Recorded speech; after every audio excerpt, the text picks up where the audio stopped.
Ethan was extending a lot more charitability to Hassan and his viewpoints, and Hassan wasn't really like conceding on anything. True. You'll never have anybody who has any good arguments for a conspiracy theory because they don't believe in them because of facts. They believe them because of circumstances, narratives, and vibes, exclusively and always. Alembeck, I mean, I believe you, but I mean, like, sometimes you can hear facts or things that maybe are convincing to you, or you believe something and then you find the facts later. I'm just curious what the later found facts are. Sure. Wait, I just want to hear this real quick. One more question. Actually, wait, before he answers this, I went down a quick rabbit hole last night because I was curious. One difficult to contend with fact was Acosta, who was the attorney, the district attorney, I think, who was in charge of cutting that pretty favorable plea deal towards Epstein in 2008, I think. He had a quote saying he needed to lay off Epstein because Epstein was used by intelligence and that it was above his pay grade. I spent like, well, not that much time. I spent like 5 or 10 minutes. I was trying to find the source of what the fuck is this quote? Because that's a pretty crazy quote if that's true, right? Like, okay, well, damn, people are telling you to lay off this guy. That's pretty out there. And I tried to find like, well, where was this quote actually from? Like, when did he say this? And then when I looked, the source of this quote seems to be, wait, do you know ABBA from ABBA and Preach? Yeah, he said I'm your niece. Do you know how to salsa dance? Do you know how to dance at all? Not really. Oh, I'm sure ABBA would love to teach you in the background of my stream. Don't worry. It's on a time. Stop. Jesus Christ. When I tried to find the source of this quote, it all came back to this Daily Beast article written by Vicky Ward, and it seems like double hearsay. So even though I keep seeing these things in quotes, okay, I keep seeing these things in quotes, it's not actually a quote at all. What it is it's her describing what somebody else told her about a conversation that he had during an interview. Unaware of my personal history with Epstein, this person assured me that the New York financier was no serious harm to anyone. He was a good guy, a charming guy, useful too. He knew a lot of rich Arabs, including the Crown Prince of Saudi Arabia, and further, he had clever ideas about creating bond issues for them. Okay, so he's a girl problem, this person threw on, almost as an afterthought. Epstein's name, I was told, had been raised by the Trump transition team when Alexander Acosta, the former U.S. attorney in Miami who'd infamously cut Epstein a non-prosecution plea deal back in 2007, was being interviewed for the job of labor secretary. The plea deal put a hard stop to a separate federal investigation of alleged sex crimes with minors and trafficking. Quote, is the Epstein case going to cause a problem for confirmation hearings? End quote. Acosta had been asked. Acosta had explained, breezily apparently, that back in the day, he'd had just one meeting on the Epstein case. He'd cut the non-prosecution deal with one of Epstein's attorneys because he had, quote, been told, end quote, to back off and that Epstein was above his pay grade. Quote, I was told Epstein belonged to intelligence and to leave it alone, end quote. He told his interviewers in the Trump transition, who evidently thought that was a sufficient answer and went ahead and hired Acosta. The Labor Department had no comment when asked about this. So even though these are, I don't know what like journalistic practices are, but like these are written in quotes, but there's not like a good source. One, I don't even know if he said these. He didn't even allege that he said these. And I'm not even sure if this other person alleged that he said these. Because the other person was like explaining, like, what the fuck? But yeah, Jesus. But now somebody just linked me this video, though, a minute ago and said that maybe he describes it here. So let's see. Maybe he responds to it here with more detail. Richard Lardner from the Associated Press. Mr. Secretary, were you ever made aware at any point in your handling of this case if Mr. Epstein was an intelligence asset of some sort? So there has been reporting to that effect. And let me say, there's been reporting to a lot of effects in this case, not just now, but over the years. And again, I would hesitate to take this reporting as fact. This was a case that was brought by our office. It was brought based on the facts. And I look at that reporting and others. I can't address it directly because of our guidelines. But I can tell you that a lot of reporting is just going down rabbit holes. A few more questions. A few more questions. Have you asked a question yet? Okay. How about that? Oh, that's it? Well, yes. Sorry, I'm trying to do one question per person. Okay. Can I go ahead? Katie Rogers of the New York Times. I'm just wondering what makes you so confident that the president is going to continue to have you serve. There have been several advisors of his who he stands up for initially, but you're about at the level where he has backed away before. So what? Okay, well, that was a weird answer, to be fair. That wasn't a weird answer. It sounds like one of those things where he wants to say like it's not true, but he can't directly comment on it, but he's kind of sort of saying that. Now, whether he's lying or not. If someone was going to kill him, why would they do it in like such a way that leaves like that was so much room for yesterday's like, stream. Speculation? Yeah, that's what I came to the conclusion of on yesterday's stream, yeah. Okay. Listen, wait, hold on. Okay, listen up. I'm in a bad mood today. If you come up and you think you're cute and you're asking questions, or you have a disagreement over some shit that's not related to Epstein, or you want to talk about something that's not related to Epstein, or you want to talk about anything at all, okay, I am banning you from this Discord and from chat. And yeah, that's right. Okay, good luck. Berserker Guts, what do you got? All right, so first of all, the information about how... Wait, where are you from? Georgia. Okay, just making sure. You almost sounded a little British, but you were Southern instead, so close one. Okay, The go state ahead. or the country? The state. Yeah, okay. Who's from so- Georgia, the country? Georgians? No, that not even. Okay, nobody. Those people don't even go on the internet. Okay, they're too busy dying to Russia for like 20 years. Okay, Berserker Guts. Sorry, try again. Go. Okay, so pertaining to the information about how like the whole thing went down, when you're removed from suicide watch, this like special point that he was on suicide watch, but when you're removed from suicide watch, you have so long before you're actually able to go back into certain cells and actually able to have covers. Another thing is the way that his like the autopsy report, the way it came back saying that he snapped his neck supposedly, there's not really a way for you to actually do that with anything he had in the cell. Wait. Okay. Real quick. When you say on the first thing, also you have a little bit of an echo. I don't know that. Does. Okay. For the first thing, I'm pretty sure the autopsy, the report came back and they said that he died from hanging himself. No? Or what do you? Yeah. Okay. Oh no, wait. I'm sorry. The first thing was going back to the room. When they go back to the room, they were going to special rooms. They were called the SHU, which I think is a special housing unit or separate housing unit. Yeah. You're right. Yeah, they were supposed to have roommates. That was supposed to be one of the provisions that keeps them from killing themselves, to have like roommates or whatever. But but for that one day, I guess when they were transitioning somebody in or out, he didn't have one. So I'm aware of that part. For the second part, you said for the autopsy. I don't know if when you say the autopsy said he snapped his neck. Can you be more precise, or what do you mean by that? Hold on. I'll have to pull it back up, like an actual autopsy report, because I looked into this a long time ago. But basically, there was a fracture actually in his neck. Oh, are you talking about the high? hyoid bone thing or whatever? Yeah. Yeah, so people bring this up a lot, but I'm not fully convinced. Because there was, let's see. Wait, how do you fucking spell this bullshit? Hyoid bone. Hyoid. They mention in here Hyoid. No, they don't. Hyoid. Really? I don't say this? I read that even though it's not common, that like in some anywhere from like 5 to 20%. I think there were two different things where they looked at like different amounts of bodies where sometimes people do fracture that bone when people hang themselves. But I would say that like, let's say that it is incredibly uncommon. I don't believe it's impossible. I don't think anybody said it was impossible. But let's say it's incredibly uncommon. And let's say that we're looking at the autopsy with some conspicuous eyes.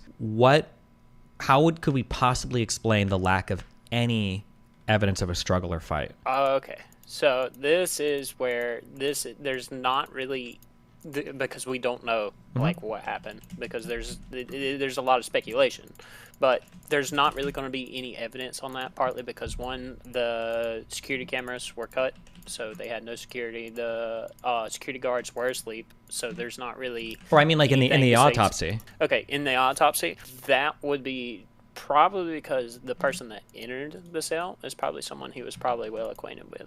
And I'm not saying it's like the Clintons or anything like that. For all I know, it could be Donald fucking Trump himself. I mean, he did enter the fucking cell like not too long before that. But the big thing, like, there's just, I feel like for someone to snap their hyoid bone and then all the circumstances that just pile up doesn't quite add up to. Well, yeah, so that's the what I'm whole trying to do. I'm narrative. trying to go through the circumstances. So just focusing on that. So one, for the hyoid bone, there are suicides. So somebody linked one of these cities. I think we saw a second one that looked like 1,000 bodies too. But this was 20 male cases to 35 and 61.8 years respectively. So the 62-year-old one was the mean age for the fracture cases. Right. Sure. So it is possible. It might not happen commonly, but I mean, like, the guy was like pretty tall, pretty big, 185 pounds, 6 feet tall, and 66 years old. So, I mean, like, it's possible, right? And then Possibly is that someone, obviously they could have waited till he went to sleep and then done it really quickly, or there also is the possibility that it sure, was but even if somebody you're that like he knew. asleep, you're gonna know somebody's trying to choke you, right? You're gonna wake up immediately from that, right? Not necessarily. If you, because like you can be put right back to sleep fairly quickly. I don't know if you've ever like been choked out like by someone that actually knows what they're doing, but it only takes what they're doing. But it only takes. I mean, I guess that could be possible, but then there's also no thumbprints on the neck. Then they try to like hang him after. There's also the okay. So let's stop worrying about like so much about who done it. Okay. Well, not even. There's just like zero evidence for. Sorry. Okay. So the sheets that he actually supposedly hung himself with, I don't know if anybody's actually brought this to your attention, but the sheets basically choke yourself to death. Have you tested it? Wait, shut up. Wait, what do you? Well, how, actually, hang on. Steven Crowder himself actually has tested it on fucking stream. I watched it. Okay, I can look that up, but also, I mean, like, I've seen a lot of bed sheets. I don't know what kind of bed sheets you wouldn't be able to kill yourself with, right? There's specific sheets that they make. The only reason I know this because like I have family that works in detention centers and whatnot, and they were telling me about like when they put them on suicide watch, a lot of times they won't even give them bed sheets. Yeah, that is true. Also, by the way, he wasn't supposed to have a lot of things that other prisoners were attesting to, because I think he had by the end, I think he had like 5 different blankets in there, and I think he had 2 pens as well, which he also wasn't supposed to have. But at least in the OIG report, they talked about how apparently the guards they're a little intimidated and also didn't give a fuck. And anytime Epstein asked for something, if they didn't give it to him, he would like threaten to like tell his lawyers. So they were just like, okay, fuck it. And then they would like give him pens, like retarded shit. Find this quote in here. Didn't someone like kneel on his neck to prove that like the George Floyd thing couldn't have been real? So should we really trust his Well, this guy probably doesn't believe that George Floyd was. scientific analysis? He What's your thought on George Floyd, Mister? I think that the cop kind of done that. To be honest with you, I do believe the fentanyl obviously played a part in it, but probably the initial cause of it was probably the guy kneeling on his neck. Wait, So arguments. Well, here's the thing, with the Crowder experiment. just yes or no. No, not really. So then why do you believe this one with himself to not be a reliable source? Because of the way he done. Can you elaborate on that? One, he had doctors and everything else, and Epstein one, right? He had the doctor they actually. He also had actual instruments for testing it, rather than just him being, oh no, I can do this. They actually brought on instruments to like figure out, actually have to pull all that stuff. The George Floyd thing, obviously. I'm just being honest with you. That was like, you can't really test that out because it's somebody high on fucking fentanyl. And then you're saying, oh, well, it couldn't have been this. But it obviously could have, because I know just as well as anybody that's ever done drugs, if you get paranoid, you get short of breath sometimes, and like it fucks you up. So I can imagine it makes it fucking 10 times worse. Yeah, that's true. Like there's a chance. Or I don't even, is it controversial? Is Pisco here? He might get mad. Like, there's a chance that George Floyd probably, or maybe would like on drugs at the same time. But that's not the same thing as saying that drugs killed him, right? Right. Yeah. I don't think that's controversial. But, okay, wait. I'm going to watch this quick minute. And I think it's just like a teaser trailer. I think if you scroll, is this the end or is this the beginning? I don't even know if Crowder shit is on YouTube anymore, but, it's just a minute video saying 55. ICYMI. Steven Crowder tries to Epstein himself on live stream. So I couldn't tell you right off the fucking bat. So like I said, it's been obviously this. Okay.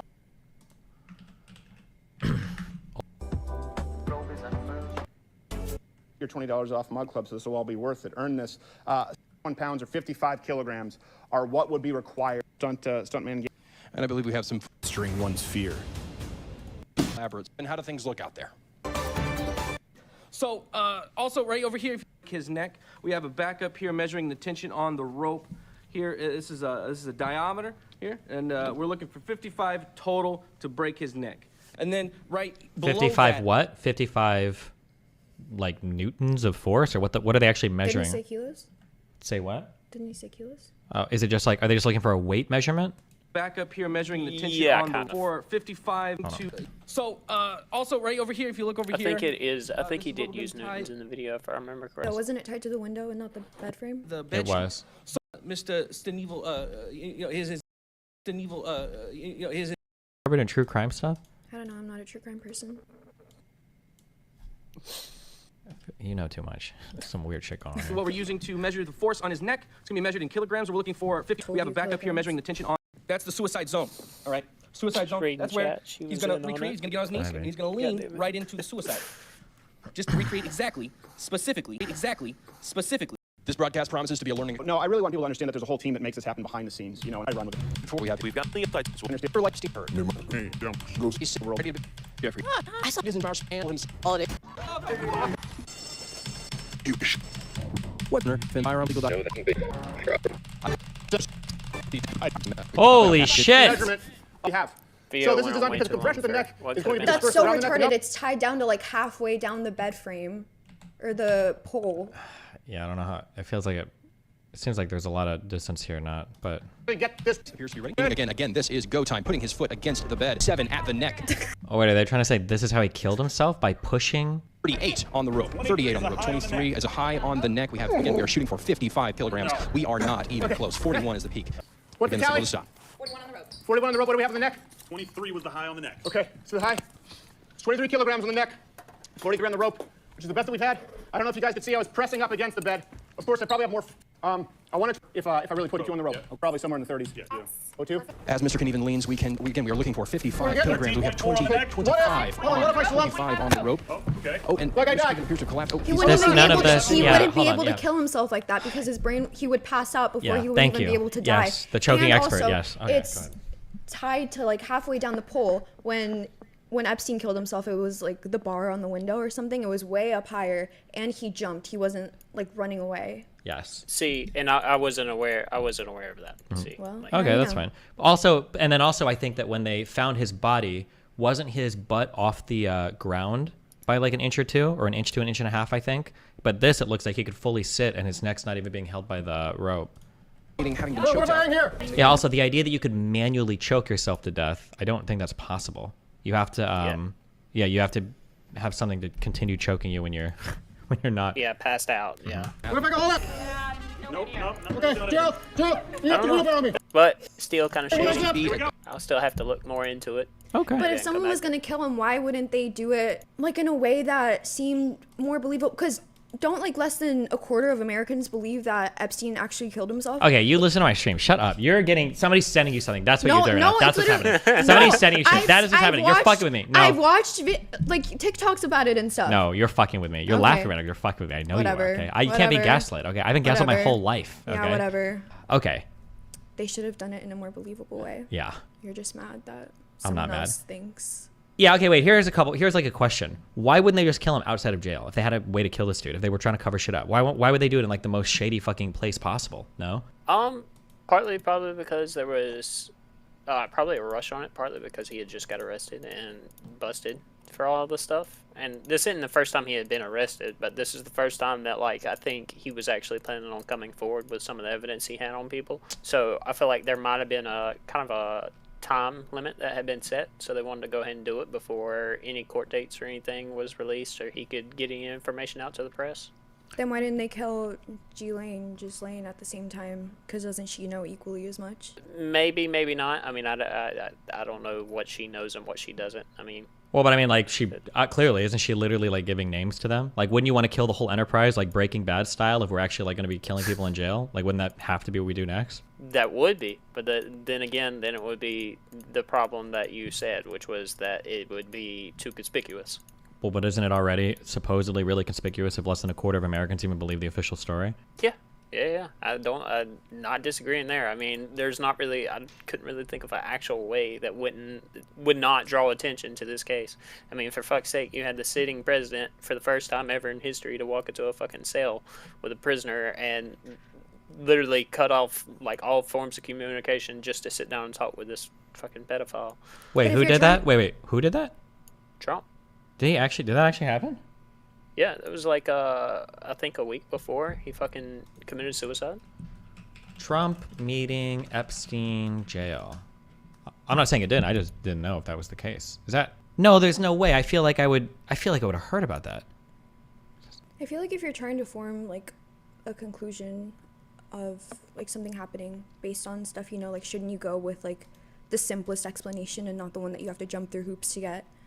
Like, we didn't see anyone going in or out of his room. He collected, of course not. like, You're not gonna, he collected, like, he was collecting blankets. He had a monopoly over blankets at the friggin' prison. He updated his last will and testament 2 days before killing himself. So, like, doesn't that all just point to it being a suicide? Like, yeah, it would be better content or whatever if it was a big conspiracy, but, like, he probably just killed himself. And unless there's, like, strong evidence to prove otherwise, I don't know why no one just wants to accept that. Well, I'll tell you why. One, because it's a high case. Obviously, when there are certain cases like this, there's always going to be people that doubt it. I mean, fuck, there's still people that probably believe that Michael Jackson didn't do what he done, or fucking O.J. Simpson. So obviously, there's always going to be people that disbelieve or believe one way or another. But two, even, okay, let's say I grant you the fact that he was gathering all the blankets and stuff. There was no one in the prison that actually decided to actually do their job.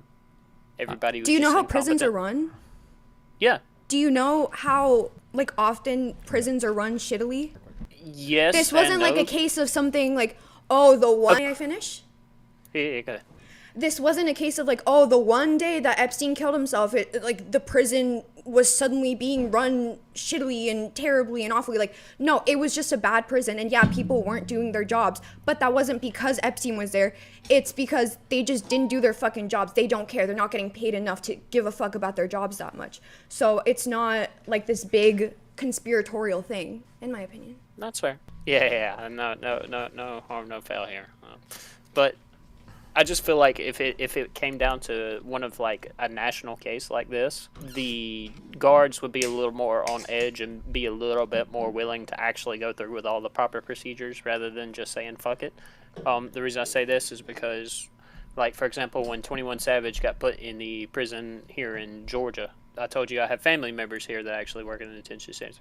And they said, like, the entire time they were running the prison, like, it was at all times, like, on high alert. Everybody was like, yeah, but he wasn't a pedophile. Everybody's battle stations, basically. I bet some of the guards probably were hoping that Epstein killed himself because he was a shitty guy. You can't compare him to 21 Savage, who wasn't leading a child sex ring. You're absolutely right. That's possible. But All right. like I said, just a high case. So I figured they would be more on guard than just, oh well, fuck it, because they would probably want to see him brought to justice and everybody else that was in on it brought to justice. Maybe.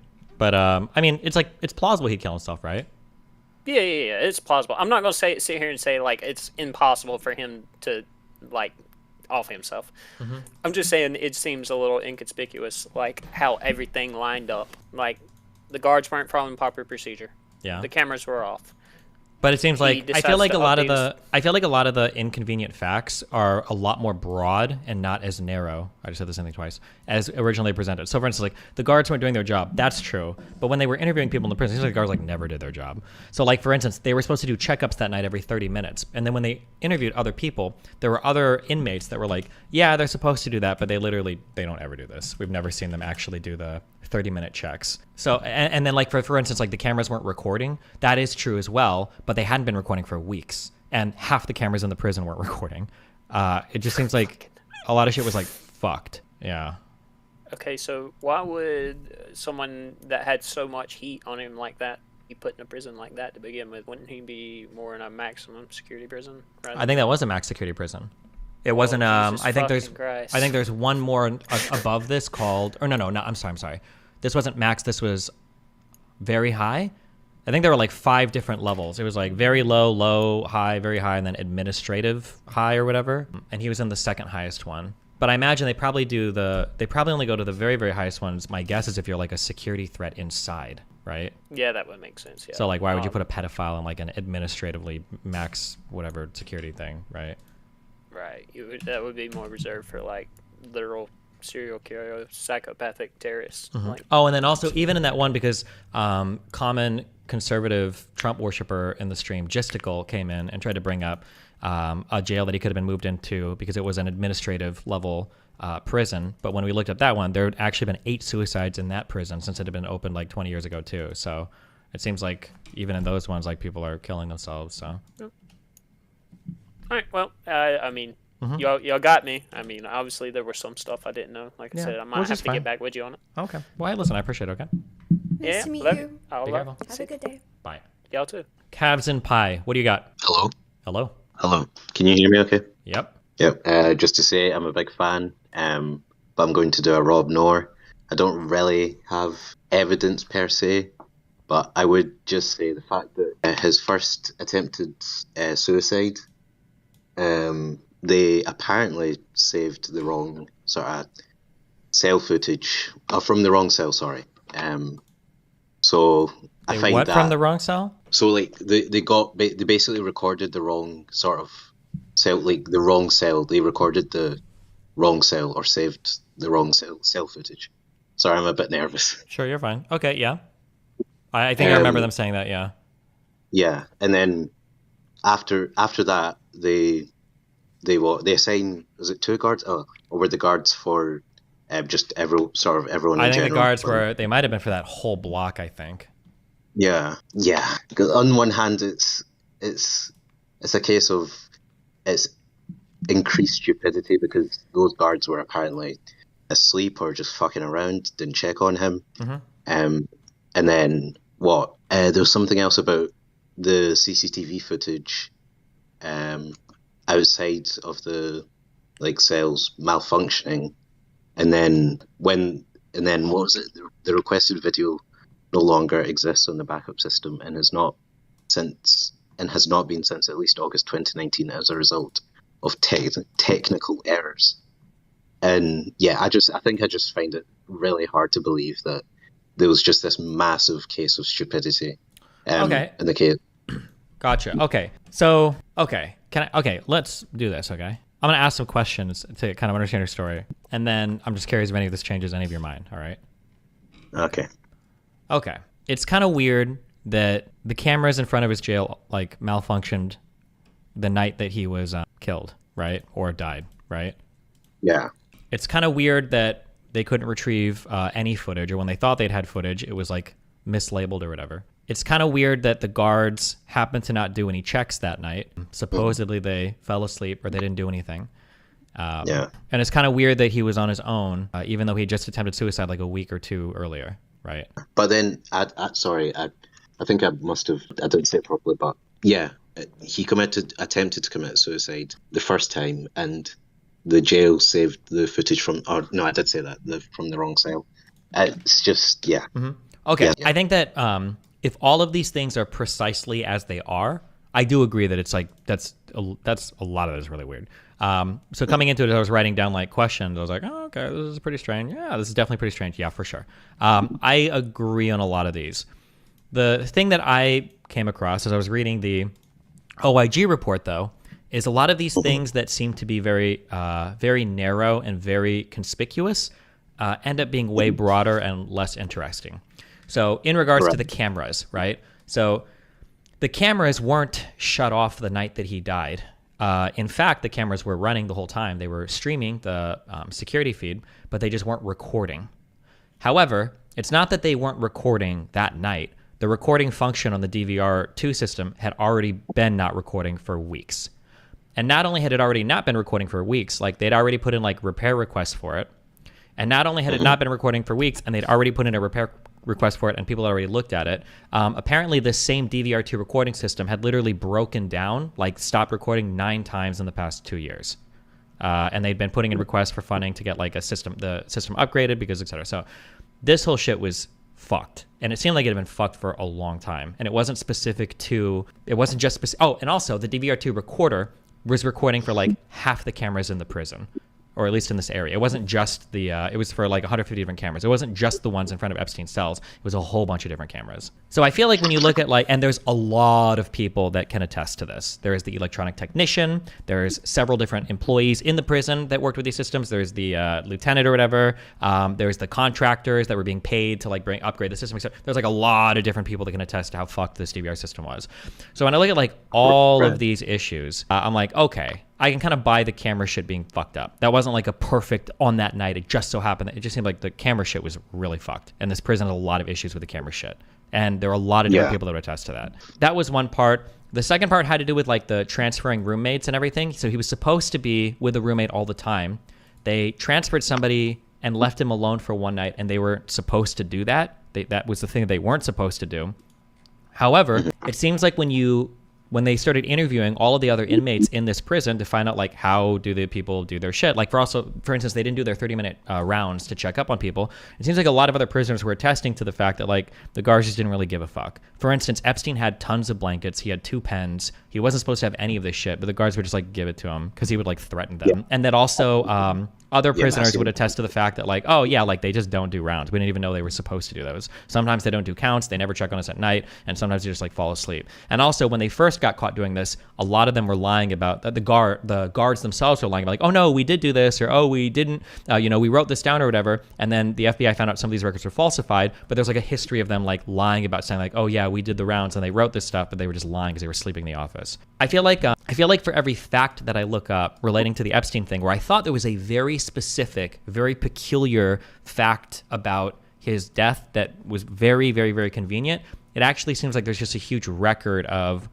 not giving a fuck in the prison around a lot of the inmates. And I can't find one particular fact that's really hard to explain. Like a particular fact that's like really difficult to understand. It's like, wow, that's really conspicuous with the way that lines up. Do you agree, or do you think that there is a fact somewhere that I'm not accounting for, or that I haven't addressed at all? But to be honest, I think it's just, I agree, but yeah, I think it's just the sort of magnitude of the case and the fact that he's connected to so many like powerful individuals, sort of does. I kind of agree with that a little bit, because that was a question too. It's like, oh well, it was a high profile case. I should write these down. But who were there were like people brought up in chat. Was it Bernie Madoff and 2 others? There have been like billionaires that have killed themselves in prisons before, where you'd think like, this is a billionaire, there's a huge case. How the fuck is this guy like just killing himself in jail? Yeah. So were these sort of billionaires sort of related to, like sort of sexual abuse of children and connected to like high profile figures that couldn't like indict like high profile figures? Well, keep in mind, unless I'm missing something, I haven't kept up to date on something.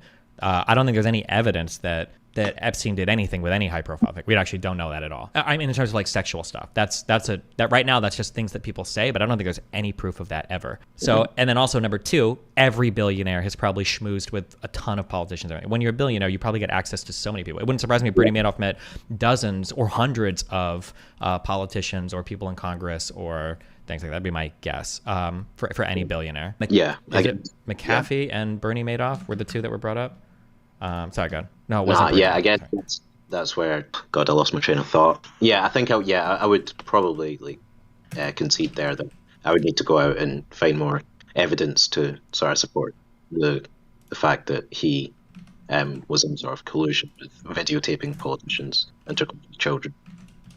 But yeah, I guess it's just one of those. I don't know if there's been a case like this before, or of this sort of magnitude where there was potential. I don't obviously have evidence, but I guess I don't want to rob nor. Yeah, that's fine. Yeah, no, big fan of you. Thanks for having me on, and well, I don't know. Can I just say one more thing? Like, go for it. Can I? Because I know you said for the disagreement channel, it's only specifically related to the Epstein thing, but I would love to pick your brain. Sorry, go ahead. You're lagging a lot. Go ahead. You can get through it. I believe in you. Yeah.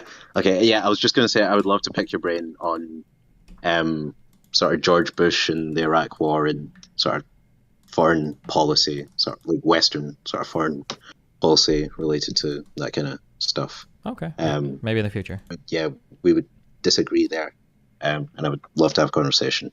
Okay. Love you, buddy. Be careful. Right. Okay, Trip, go. What do you got? Hey man, how's it going? Hold on. Give me 1 second. So, first off, the 2 hours he had dead in jail, rigor would have set in. Was any of that on the report?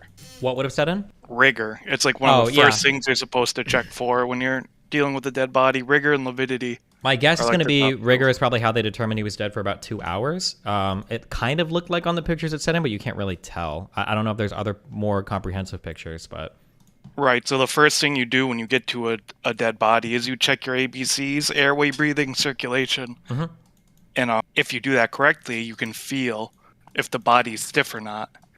And any trained first responder would know if that body was worth transporting or something like that. And if they didn't, they transport his body from the cell when they should have left it there to do a proper investigation. Wait, are you an EMT? No, I'm a first responder. You're a first responder. Like police or firefighter, or are you not comfortable saying? You don't have to if you don't want to. Yeah, I'm not comfortable saying. Okay. My guess is going to be, well, fuck. So if you're a police or firefighter, my guess is going to be that you are never leaving a body on site unless it is clearly dead. So things like decapitation, maybe really, really, really insane amounts of blood loss, or like maybe an obviously corpseified body. But I seriously doubt that just because you've got somebody in cardiac arrest who looks like them there for a bit, that you're not transferring that person into an ambulance and then to a hospital immediately. So protocol is you work the body, right? Yep. But if there's rigor and lividity, you already know it's dead. It doesn't matter. Yeah, but rigor after 2 hours is just going to be like a little bit, right? They said at least 2 hours, right? Well, no, I think they said about 2 hours is how long they figured he'd been dead for.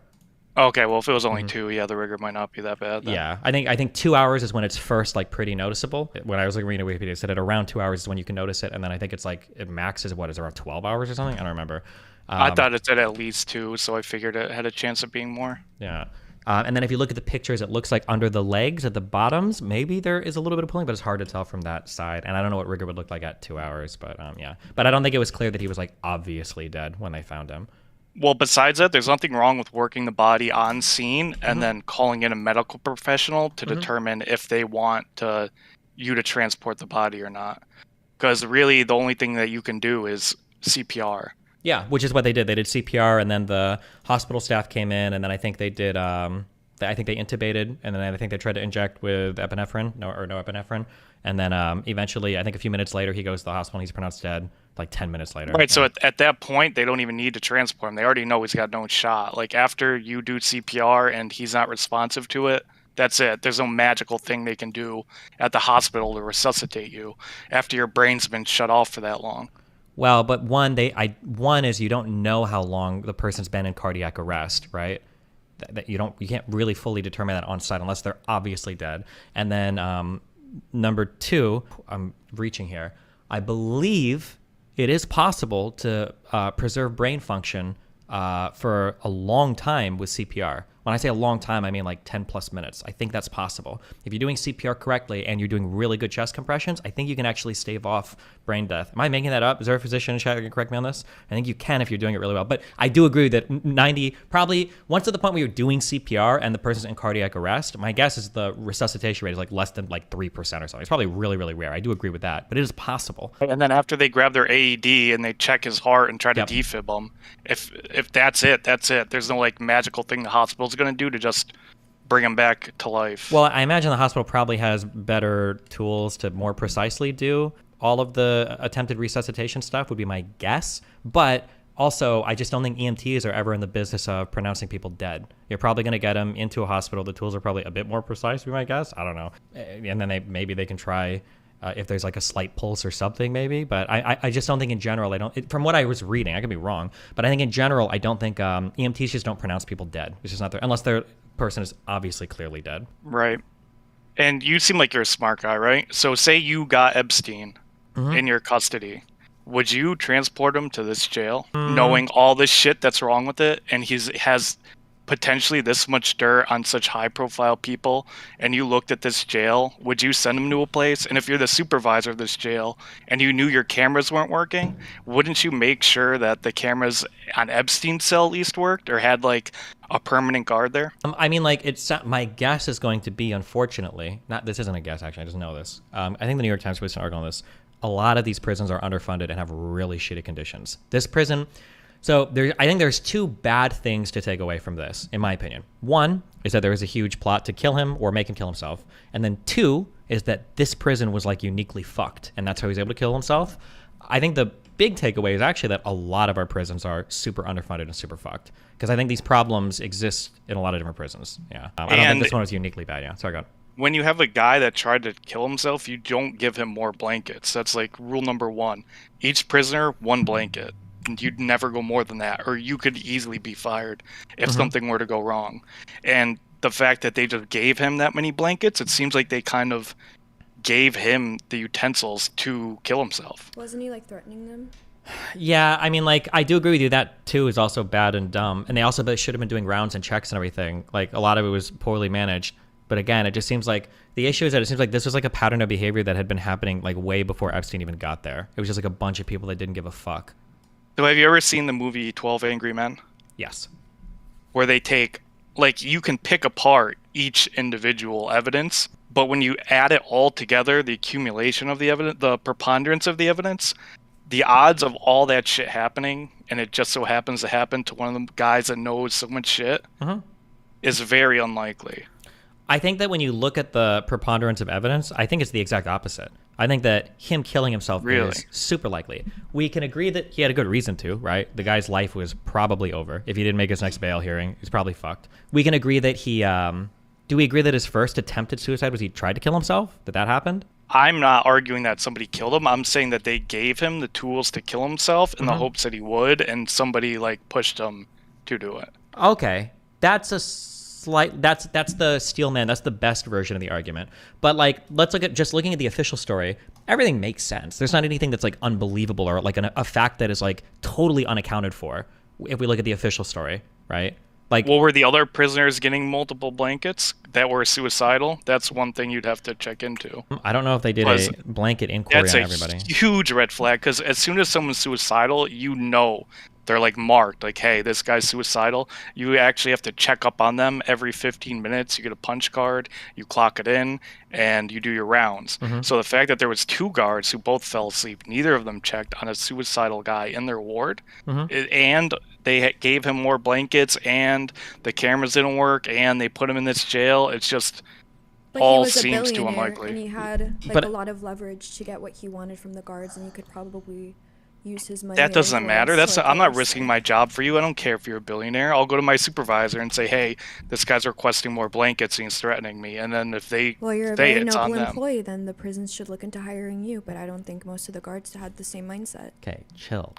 I don't think you would risk your job to help some guy get more blankets when he could kill himself. If he's like threatening me, I wouldn't care that much. Yeah, I would probably give him what he wanted. Well, you don't follow protocol. I would also say that, well, hold on.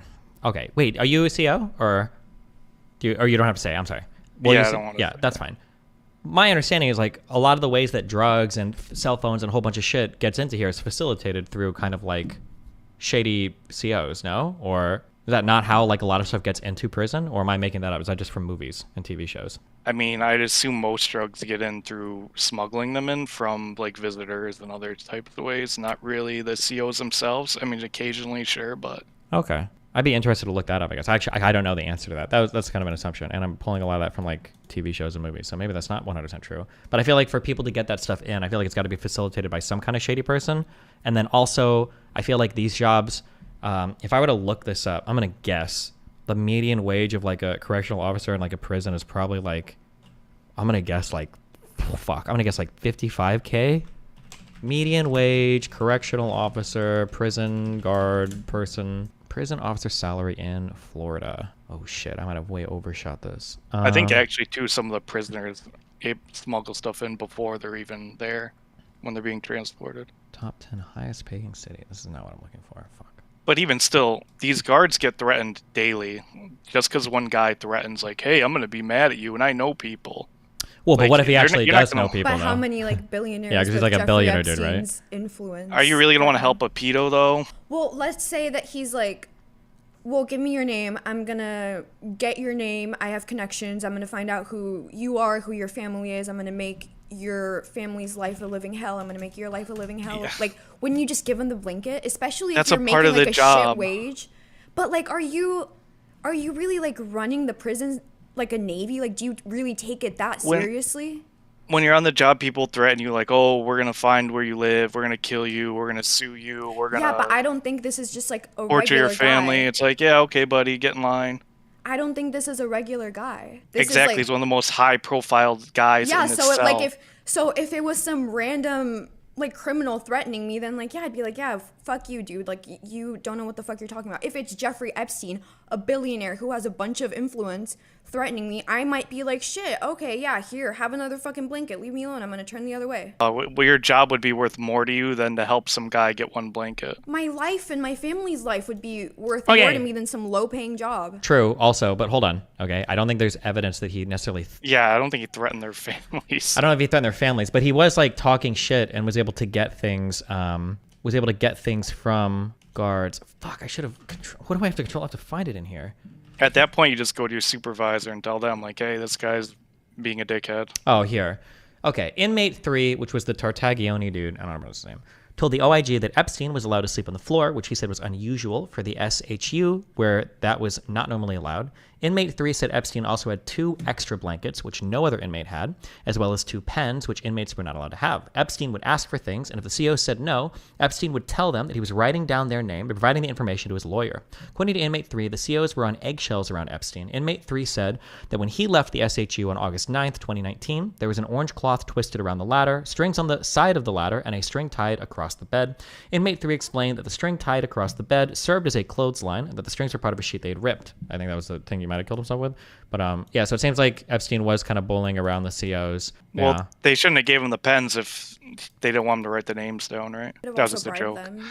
Sure. But I know, I you don't agree with give you. It's pens to stupid. a suicidal guy. Yeah, I agree. Like, It's really dumb. It's really stupid, for sure. But he didn't kill himself with the pens either, right? So it just seems like assuming this is true, they've probably done this in the past as well, right? Like they've. But it says in the article nobody's ever gotten extra blankets. And rule number Well, one. no, it said you don't give nobody. It said nobody had blankets. Nobody else on the floor had blankets, and it was unusual. But it didn't So say all nobody this else had unusual- ever gotten it. Oh, sorry, go ahead. Go ahead. Sorry. All this unusual shit is happening, right? And when you put all of it together, for all of it to just align right, just so that he's in this shitty prison, their cameras don't work, their guards aren't checking on him, they give him extra blankets to a suicidal guy, they know that he's a high risk for suicide.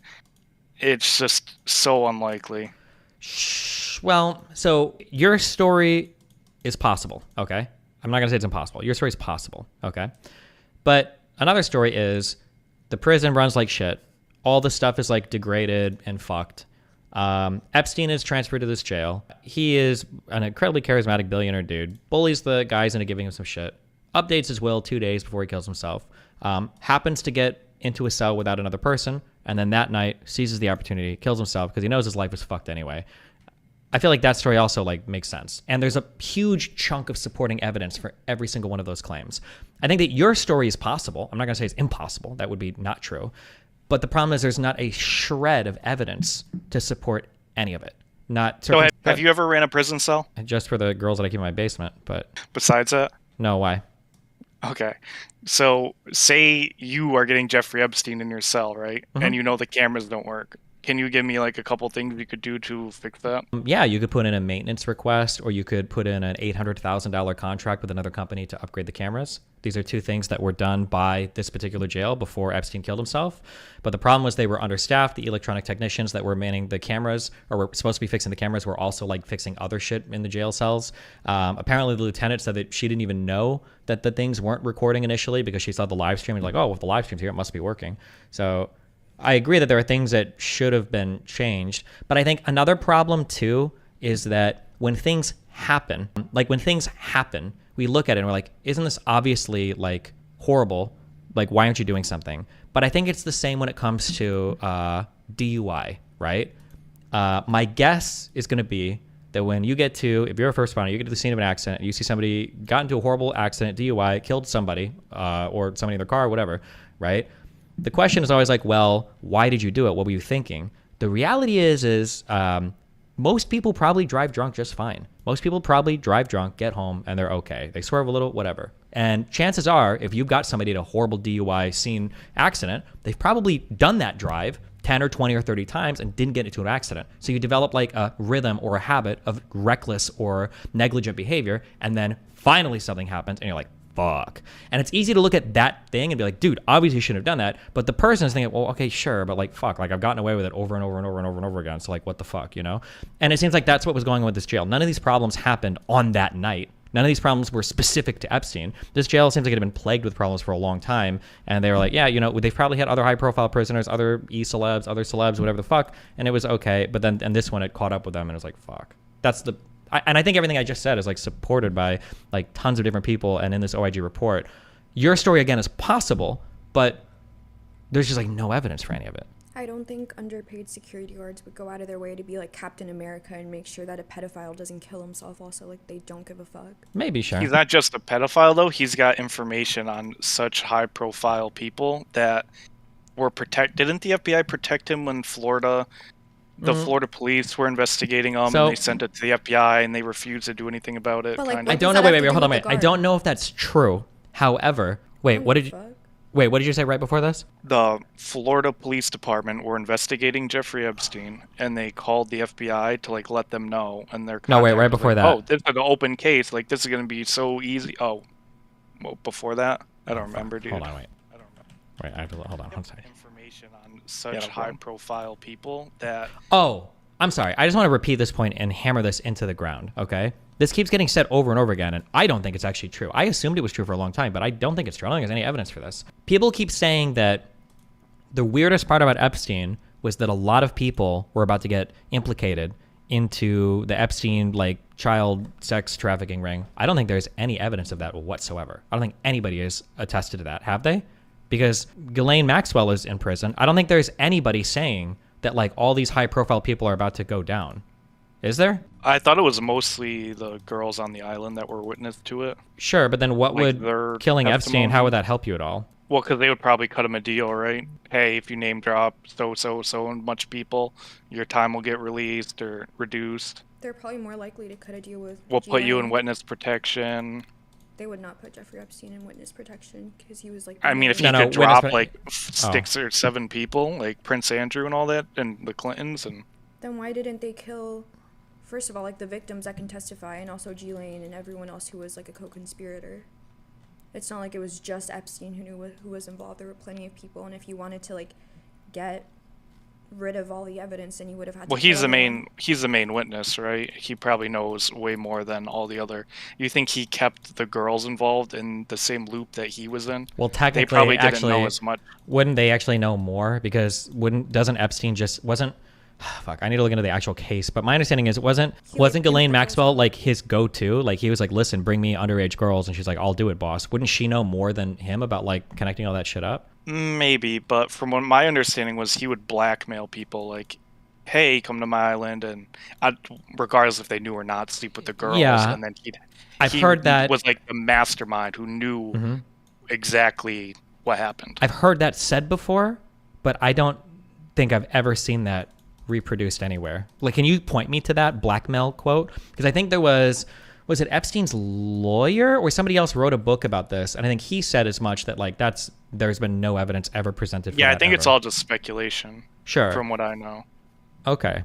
So it seems like the strongest evidence that points to him being killed is because of people that he might have been able to implicate, but we don't actually know if that ever even happened, and we don't have any evidence that anybody pressured him to kill himself. And it seems like there's a lot of assumptions that are being made to make that theory work. It's possible. Not saying it's impossible. I can't possibly say it's impossible.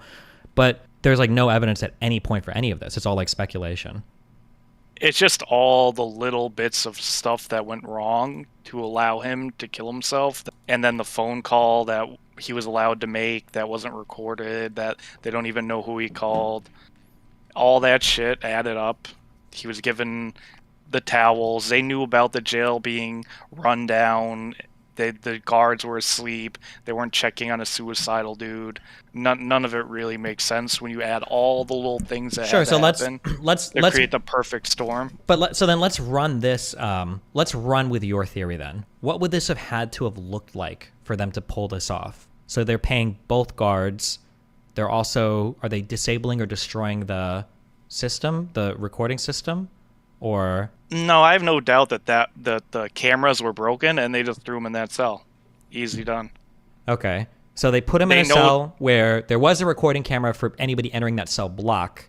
Is the idea that he killed himself or that somebody else in that block killed him? Oh, he definitely killed himself. Okay. But he was allowed to kill himself. Okay. Why is it that they would have the, why would they turn the cameras off instead of just having him on camera killing himself then to like get rid of all the conspiracy theory stuff? Why wouldn't they want him on camera? Yeah, why wouldn't they just have the camera like on camera like killing himself? Like, oh look, it's recorded, they killed himself. It'd be more like the guards checking up on him wouldn't be there. Yeah, but then like they've got like 3 different excuses for the guards, because technically the guards not checking up on him doesn't actually work as an excuse, because according to the OIG report, that camera was actually running. You were able to watch Epstein kill himself. I think you might have been able to see it on camera. Actually maybe not, because of the way the cell door looked. But the camera was running, it just wasn't recording. The guards were sleeping or just not paying attention. That's the excuses that they give. But like, why not just disable the camera? Why have the camera not recording but live streaming? But then the guards also saying that they were sleeping or not doing their rounds. Who knows? Well, it just seems like so much dumb shit. Like, I don't know why, if you wanted to make this plan work, why wouldn't you just make him post bail and then kill him when he gets out of jail? And then everything is like... Because then you're killing a high profile dude. Like, they wanted to make it look like an accident, right? So, well, but then why would they do a billion shady things around this? Like, clearly they fucking failed in obvious ways, right? If it is the fact that, like, they're disabling specific cameras, they're doing things that they shouldn't with a suicidal patient. They're, you know, he already tried to kill himself once, right? Like, this seems like the worst done, like, suicide of all time if they're trying to make it look like a suicide, right? Like, less than 25% of Americans even believe the official story. Right, but then they could just point to it and go, well, it was just an accident. Yeah, but like, couldn't you also just have this him... stuff was going wrong in the jail forever. Yeah, but like, why not just like hack his car and like kill him that way once he gets out of jail or something? Like, oh, he got a car accident. Wouldn't that be like so easy? No one would buy that. If he was able to kill himself in a high jail, that's a suicide is believable. Hey, people kill themselves in jail all the time. Hey, it happens. Oops, our guards screwed up. Oops, our cameras weren't off. They can point to all these things and kind of brush it under the rug. If you like killed him in a car explosion or shot him in the head. Yeah, well, I mean, obviously, like shooting him in the head might not work, but like I think a car accident could probably work. You could also just suicide him in his home, right? If you believe that the guy would commit suicide in prison, why wouldn't you believe he commit suicide in his house? And then you're kind of waiting for him. Maybe he could spill more information. Maybe but he hasn't spilled anything, right? What? Why would we think he would spill anything? Especially if he thinks he's going to get off. I don't know if he was even offered like a deal yet. As far as I was concerned, he was just pleading the fifth. Sure, but like let's say we want to plan to do this, right? Let's say like, okay, I need to kill Epstein. Okay, this guy can't survive, right? And I want the fewest people possible involved, right? We probably don't want that many people involved, right? So why not just we're the CIA, NSA, whatever the fuck. So we've got relationships with all the DAs and all this shit, right? So you go to the district attorney and then you tell the district attorney, hey, listen, I don't know, do DAs handle cases themselves or is it always prosecuting attorneys under them? I don't know. You would either go to the DA or the DA and their other person and you say, hey, listen, this particular person is still involved in a way. We would like it if you guys could cut him a deal like you did in 2008. And we can't have you talk to anybody about this or else all your jobs are gone, okay? And they're like, okay, well, fuck it. So you've got 2 people roped into your theory, plus your intelligence guys, right? They go to Epstein, they say, listen, you need to inform or you need to do something or blah, blah, blah, but we're going to let you post bail. You're going to go to trial or we're going to do some bullshit. We're going to work out a plea agreement. And Epstein's like, okay, fuck it. Like I did in 2008, that's fine. He already did it once. Why would he do it again? He agrees to this. He goes home. As soon as he gets home, you know, Mark Wahlberg is waiting for him there with the scrunchies on his shoes and everything. And then they kill him in his house. Put a gun in his hand, make it look like a suicide. Seems believable. I think it's more believable that he just hung himself in jail. They can go, oh, it happens all the time. Oh, our cameras weren't working, or lazy jail guards.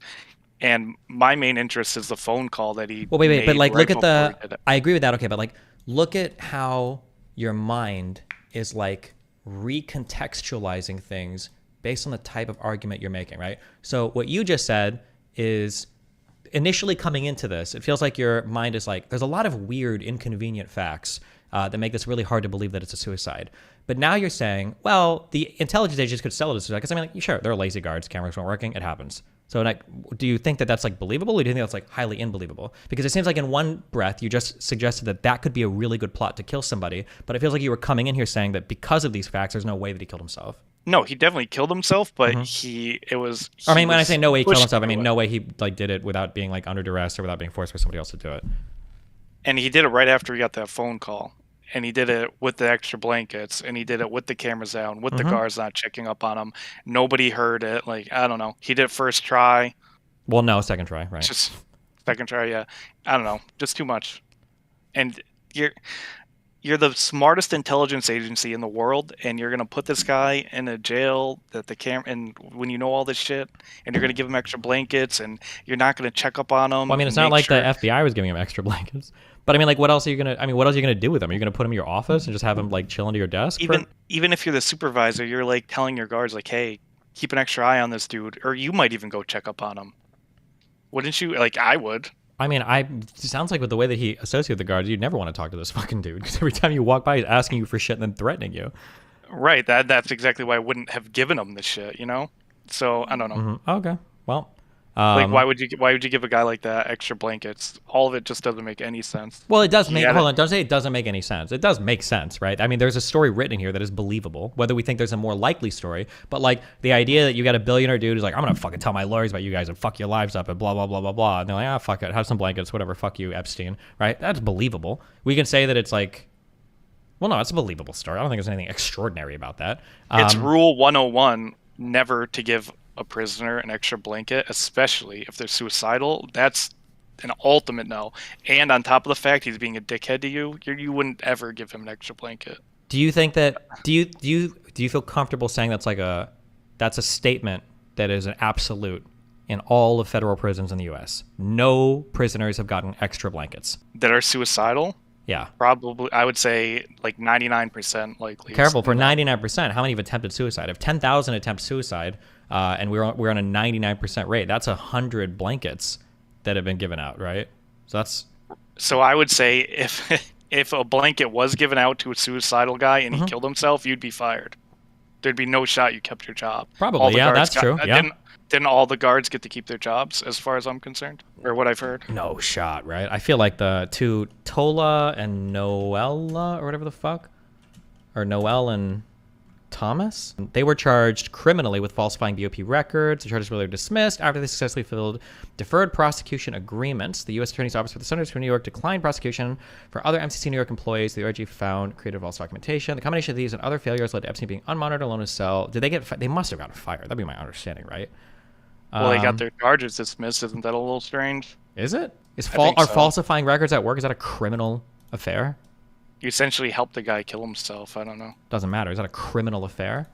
Like, let's say that I run like a hospital and I write something incorrect on a chart, or I lie about like something. Like, you definitely get fired. But is it a criminal matter for falsifying a record there? I'm not sure. I don't know if it'd be a felony or just like a misdemeanor, or I'm not sure. There's no if they got fired or. I'm curious. That'd be pretty crazy if they didn't get fired. Noel, Thomas, MCC. Fired. But again, it's Rule 101. Never give a suicidal guy more than one blanket. Sometimes they won't even give you any. They won't even give you a blanket if you're suicidal, just because. Yeah, I don't disagree with you for saying like Rules 101, but obviously, like going over the OIG report for the prison, there are a ton of rules that were broken in this place. Right, and then you're putting this guy there for like, doesn't make any sense. Well, are you implying that there were ultra well-run prisons that they could have stuck him in? Or they could have at least made his stay ultra secure. Like, there were things they could have done. They could have put a guard outside of his cell, right? Possibly, yeah. Had 24/7 monitoring. That's sometimes you do that to make sure suicidal guys have no chance of doing it. You sit a guy right outside of his cell. Well, but that's probably not standard operating procedure at all, right? They have like a standard operating procedure. Make sure that you probably do it if the cameras aren't working and a guy. Well, the cameras were working, they just weren't recording. That was the issue, right? Right. It's common to do. Guys, suicidal. And well, no, then you put him in suicide watch, right? And you sit a guy outside his cell, yeah. Or send him to a padded room. Like, I don't know. There's just so many easy fixes that could have been done, and so much stuff that went wrong. It's just too much stuff went wrong for it to just be coincidental, in my opinion. I think it's more likely than not that there was something amiss. Okay. But you're comfortable believing that, but we have nothing that actually points to that. Just kind of like a lot of coincidental. It's all the stuff that adds up that makes me believe that. Okay. But the only issue that I'm getting, I guess, is that like every single thing that you're bringing up also points to negligence, but you're saying it does point to intention. But I've got a lot of evidence of negligence of the prison, but I have no evidence of any of the intention. That's the only thing that's weird, because like you haven't given me a single fact where it's like you can't explain this by negligence. You can, but you're saying that like there's so much negligence that at some point like it must be intentional, but we have nothing to point to the intentionality part. Well, the evidence on that is that no other prisoners got extra blankets. Not only that, I guarantee you those prisoners weren't suicidal that didn't get extra blankets. So now you have a suicidal guy that's getting extra blankets and pens, mine too. Just doesn't make sense. And he's allowed to make phone calls and like do whatever he wants. And then right after that phone calls when he kills himself, who knows what the guy on the other line said or who he talked to. Could have been somebody threatening him like, hey, Jeffrey, we know blah, blah, blah, or whatever. We could get the Ghislaine or whatever fuck her name is. So you think he made a call to somebody who told him to kill himself, basically, or he called somebody high up there who was like, he's like, hey, can you get me out of this? He's like, there's only one way out. It's the blankets, Jeff. Okay. Well, anything else? Nah. All right. Nice talking to you. Big fan. Good luck with everything. Yeah. On your come up. I can't wait for the Shapiro. Big Shapiro fan here. Can't wait for your guys' debate. All right. Well, I love you, buddy. Be careful. Love you too. Bye. Bye. If not giving them blankets is rule 101, that means there's 100 rules ahead of it. So I don't blame the guards for forgetting. That's not what 101 means. Stop. Colored eye motherfuckers waiting for you to compliment it. What does this mean? Is brown not a color? Well, like blue eye. Like, have you seen that meme where it's like, girl, we see them? No. What is that? Look up Miley Cyrus, girl, we see them. Girl, we see them. This isn't gonna be a porn or something, is it? No. This? No. Meme. Meme. No. Where? I'll find it. Well, just tell me what to look for. I did! Girl, we see them. Miley meme. This? Yeah. This here? Me H. People with blue eyes. Because, you know, like, with people with blue eyes are always like... Is it because she uses like a lot of, what is this? Blush? I don't know. Eyeshadow? What the fuck is the dumb shit around your fucking eye? So the joke is that, like, people with, like, light eyes are always looking at you like this. Like, with their eyes really wide, waiting for you to compliment their eyes. And the joke Does is that like, happen? girl, like, we see them. Well, it's a meme. Well, yeah, but memes usually like relate to reality a little bit. That's why. Well, like, yeah. So do people? Have you met somebody in their life that's done that? They're like. Yeah. Okay, that sounds wild to me. Okay. We should move on because no one has any valid. What do you mean we should move on? You can't tell me to move on. This is my stream. I do what the fuck I want. Okay. It was a suggestion. Yeah. Okay. Well, noted, filed, and deleted. Okay. I put that on DVR2, the non-functioning recorder. What is that? The hard drives that didn't work for Epstein's suicide live stream. JP Morgan to pay U.S. Virgin Islands $75 million to settle Epstein lawsuit. Lawsuit exposed deficiencies of JP Morgan's oversight of clients, even as employees urge Japan. What am I reading this for? Okay, don't care. What the fuck is this? A new Anchor battery. Oh boy. Anchor Prime Power Battery Bank. What do I have? 250 watt charging. My God. Wait, isn't this what I have? Or is this a new one? Well, this might be a new one. Do you have a battery bank for your phone? No. Why not? Why do I need one? Because you're a girl and your phone is at like 2% all the time. I have 2 phones. Why? Because. Are they both the same type of phone? No. What are the 2 different phones? I'll go grab it. Well, you could just tell me. I don't have to say. I don't know the model. Okay, I believe you.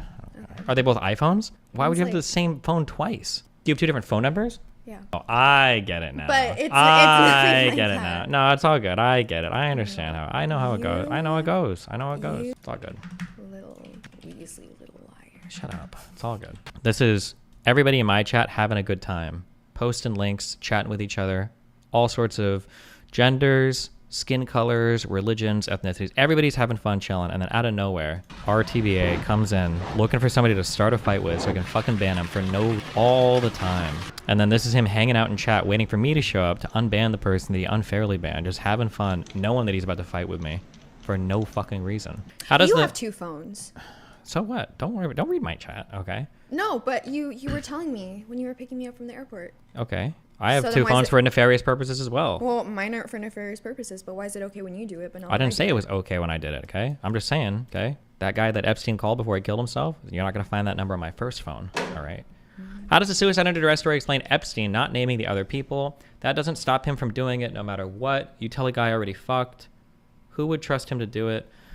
If you're ultra steel manning, then the story would go that they tell Epstein that if he doesn't kill himself, they're going to start killing like his fucking brother and Ghislaine Maxwell's family or some shit. I don't know. I don't know. It's hard. Like, we can invent stories, but what were the issues you had with Crowder's experiment? How do you think Epstein did it? Well, the problem with okay, holy Christ, this is stupid. Okay. Here's how I think. I don't know if they say it particularly in the OIG report, but it sounds like what happened was you've got a bunk bed. Okay. Holy shit. Okay, Art, we can do this, guys. Okay. You've got a bunk bed, okay? There's a ladder, and then behind the bunk bed here, there's a window with bars, okay? Epstein tied a rope blanket thing here. He measured it out so that he could sit on the ground, but he'd be levitating because the rope would be holding him by his neck here, okay? And then Epstein, on all fours, okay? He sat on the bed here with this tied around his neck, and then he took a little tumble and he fell off the bed, or he jumped, or whatever. He came off the bed right here. Yeah, there's nothing more submissive and breedable than killing yourself in a prison. Okay. And then he tumbled off the bed here, and when he hit the bottom, the rope would have snapped a few bones in his neck, and then he would just sit there with his ass about an inch to an inch and a half off the ground. Well, he died, basically. Trip to Pound Town. Wow, thanks for the 5 gifted subs. Yay. Destiny, this whole idea of needing direct evidence is fucking retarded. No shit, there's not going to be direct evidence supporting a conspiracy. Otherwise, it wouldn't be a conspiracy. It's so funny how you claim to investigate did Epstein kill himself, and all you do is go over the CIA manipulated stories for 2 days and say, well, actually, there's no evidence supporting the conspiracy. Cody Zilla, nobody's contesting any of the stuff written in the OIG report, though. What am I, like, just give me one piece of evidence at all to show anything else. Like, that's it. That's all we need. I'm just looking for anything. Seems incredibly convenient, to be honest, that he didn't fuck it up and only partially break his neck either or something. What do you mean convenient? He literally failed 2 weeks earlier. That's like inconvenient. What are you talking about? It seems like what Crowder is trying to do here. Crowder is trying to like tie a thing around his neck here. And I guess he's trying to do like, what do you call it when you're in the crossover, the fucking crossover thing in the gym where you can put it around your leg and like do like are they called kickbacks? I don't know what the fuck that exercise is called, but he's trying to do like these like quad kickbacks pushing against the bed frame with the rope tied in the wrong spot in order to like choke himself. But none of this makes sense because even if he was to do this strong enough to choke himself, he would just pass out and then he would fall back and then he'd wake up. This is stupid. Mule kicks or glute kicks? Yeah, I don't know. Watch to the end, he does it better. And we have peaked again at What if I go, hold on? He's a nice bud. Yeah. I have felt more alive, but this, I think it doesn't seem to really. What we set out to prove, give you the standing up time to be from execution. Wait, that was it? I thought you said he did it better at the end. Did I miss something? Was this when he did it better? He is simulating having been choked out. Here? Again, we have peaked again at What if I go, hold on? 25 What if I go like this? Nope. Okay, Gerald, you have to wheelbarrow me. Okay. You have to wheelbarrow me. Mr. Crowder, Get my it wheels used to up. be a wheelbarrow move. 55, 56, 56. We achieved 56 on the neck and 50. Mr. Crowder is rolling. Mr. Crowder is being addressed by the manifesto. But Destiny ignored the chatter's point. Why would there be direct evidence for a conspiracy? LOL. What do you mean, why would there be direct? Of course there would be direct evidence. The question is like, would you be able to find it? But I don't even need direct evidence, just like circumstantial evidence or stuff that would be like, basically we're looking for some set of facts that the main story, at the very least, well, something that would be dispositive, okay? If there was a fact that can't be explained by the official story, that would be something that's like, okay, this is unexplainable. Unlikely is not unexplainable. So that'd be the first thing. Is there a fact that is unexplainable by the main story? There are none of those. There's no fact that we can't account for. So that's number one. So the number two is there any evidence, circumstantial or direct, of a second story, of another plausible story, right? Well, there's nothing for that. Well, in that case, then we have to look at our plausible stories, right? Maybe he killed himself. Maybe he was forced to kill himself, whatever. And then we have to look at, well, what's the evidence that we have for both? We have no evidence at all. Nothing that points to the idea that he was told to kill himself. And we've got a decent amount of evidence that shows that he did kill himself and he probably wasn't under duress. He'd already tried it before. Like, can you refute all of this? 23 minutes. Oh boy. Larry Lawton. Oh boy, another lawyer guy. Hey everybody, Larry Lawton still here. Can you give a single example of a type of evidence that would be unexplainable? A single example of a type of evidence that would be unexplainable? Sure. Where would we even start? Let's think about the suicide itself, okay? let's say that there was let's say that when Epstein went to kill himself, there was like a struggle or noise or whatever, and other inmates heard this and they were shouting, or they were trying to shout like, hey, somebody come do this, or hey, somebody come whatever, and like no guards were showing up, right? They alerted other people. The whole prison was like, hey, what's going on? Or even like 3 or 4 guys, or at least one person on the block was like, hey, somebody wake up, Epstein's killing himself. And nobody, the guards, like pretended not to hear. That would be like, well, that's really weird. We're gonna need way more information on this. Like, how are you ignoring like other guards like complaining that, you know, he's literally killing himself? That might be one piece of evidence. Another piece of evidence might be some sort of autopsy injury that is unexplainable by the circumstances. Maybe Epstein had defensive wounds in his fingernails. Maybe he had bruising on his body to indicate a fight or a struggle. Maybe there was some sort of forensic evidence that showed somebody was in that cell that wasn't supposed to be. These would be circumstantial. What else? Another thing could have been any sort of transmission intercepted that would show somebody was trying to get a hold of Epstein to threaten him or whatever. I don't know if that'd be considered direct evidence. That would probably be direct evidence. Somebody expressing a concern close to Epstein that he might be killed in a manner like this, or forced to commit suicide or whatever like this, and they had something credible or a credible reason to believe it. Might be something not just like he said he wasn't suicidal. Yeah, no shit. He's a suicidal guy trying to kill himself in prison. Of course he's not going to say he's suicidal, then he's not going to be able to suicide himself. Yeah, but like any of these things I think would be. Don't you think the CIA assassins are good enough to avoid this sort of evidence and also make the death look like a suicide? My hope would be, I'm sorry, this is not a hope of mine.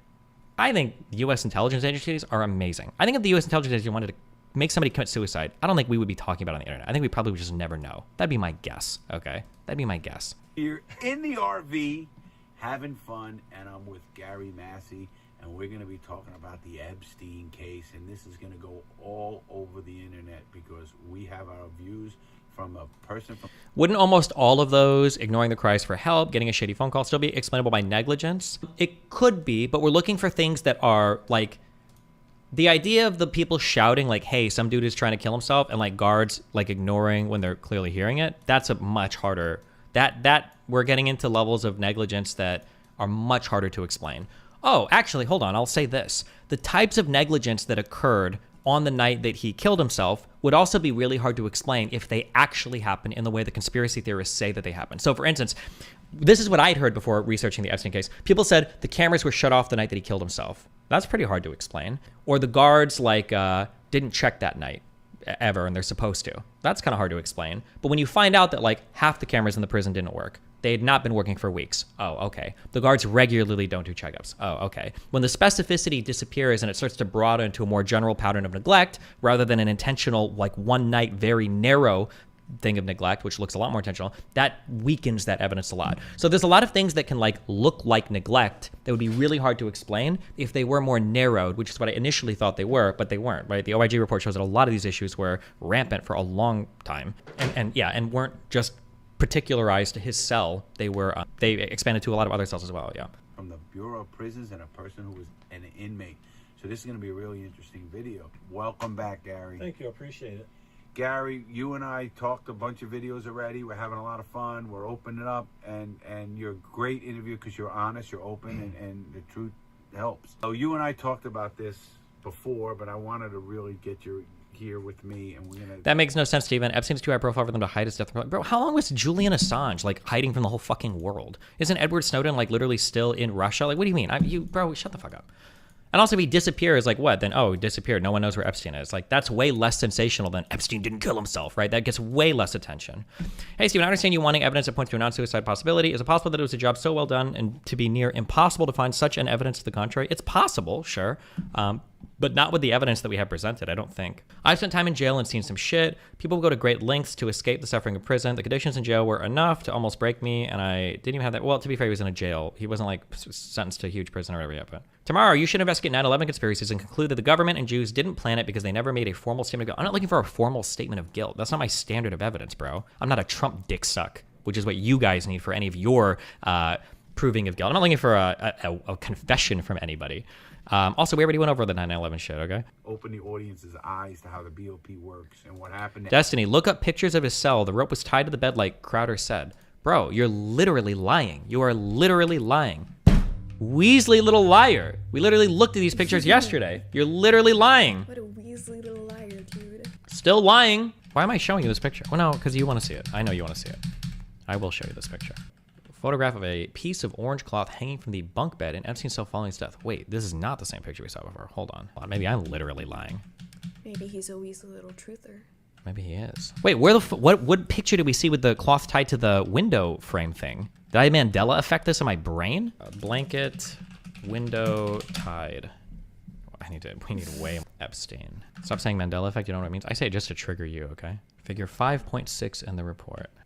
Photograph of his cell after his death. I thought there was a more particular picture that we saw. Oh, it was a picture of this up here. Why? Hold on, let me read this. 1 second. Someone linked you this in chat. Yeah, this was the 60 Minutes thing.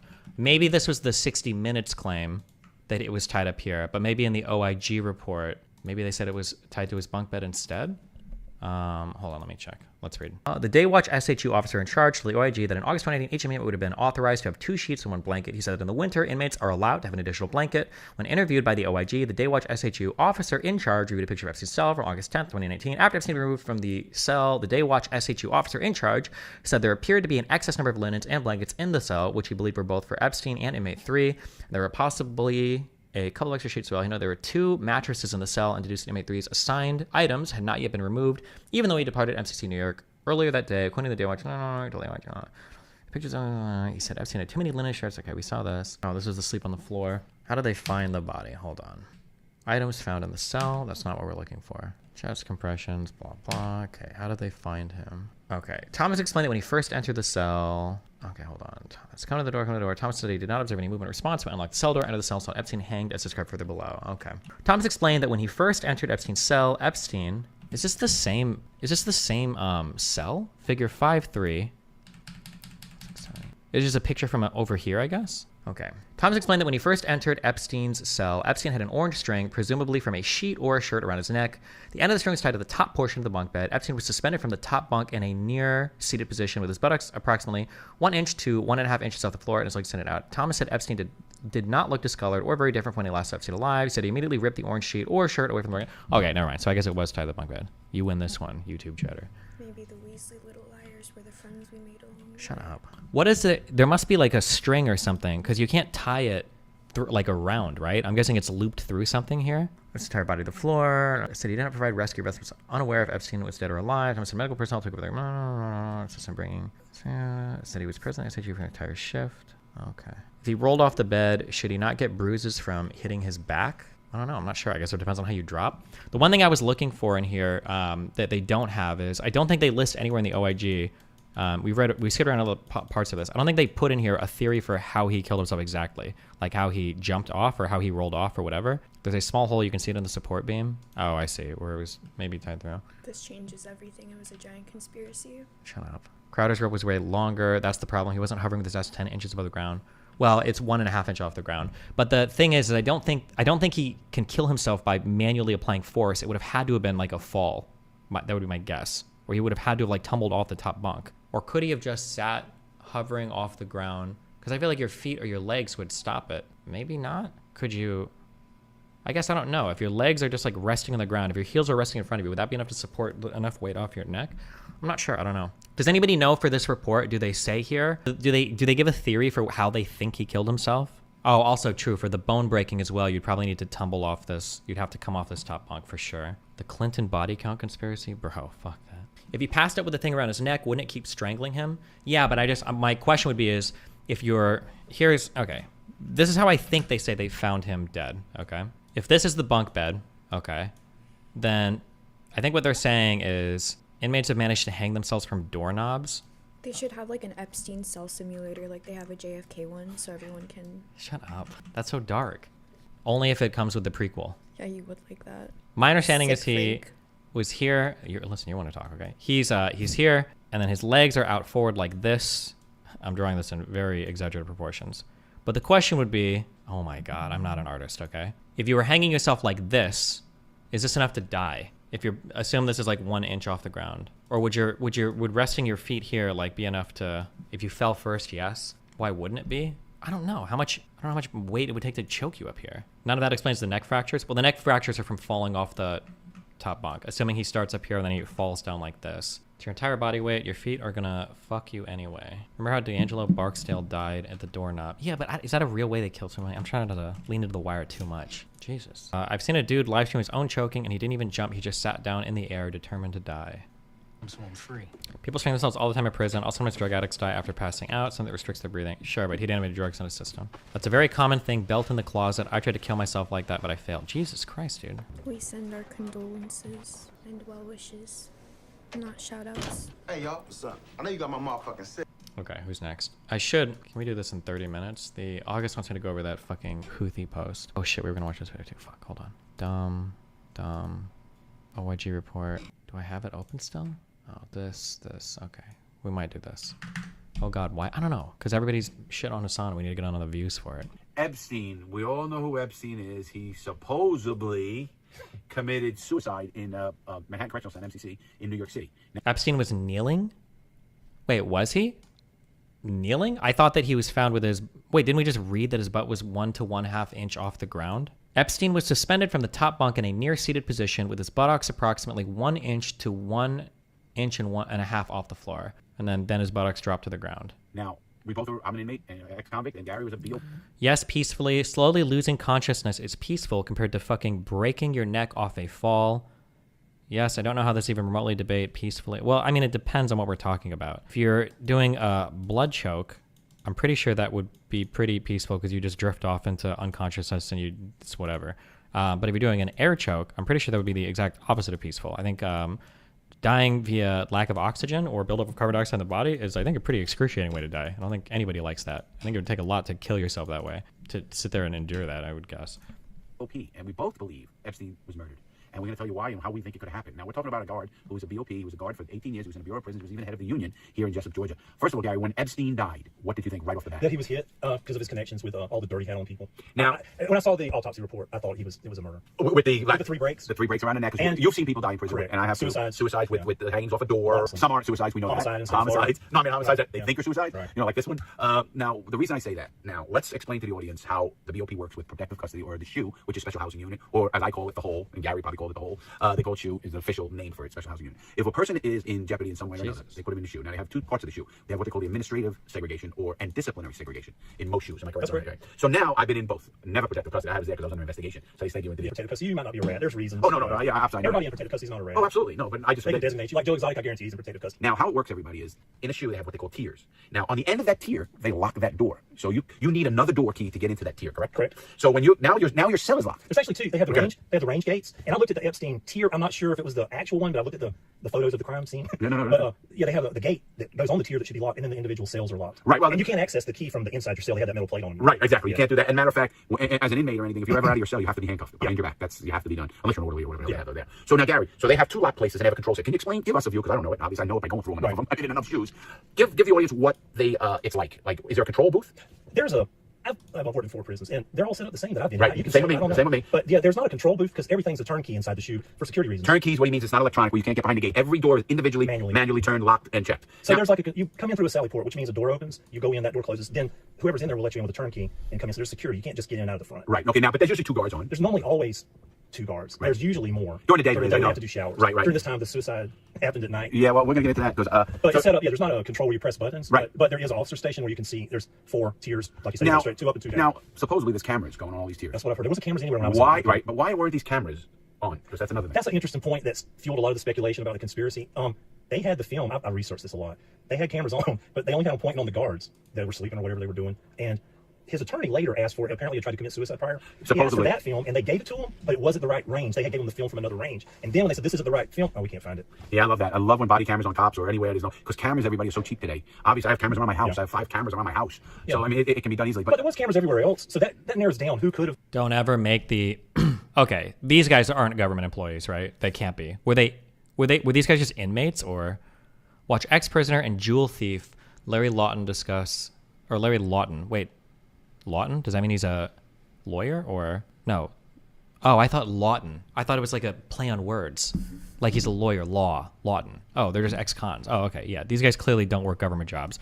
or any corporate job ever. If you're ever like working with some new piece of technology and you're like, oh my God, like this is so good. Like it would be so easy just to do this at our entire fucking job. Being able to support things across an entire enterprise and consistency and reliability are the most important things on any huge level.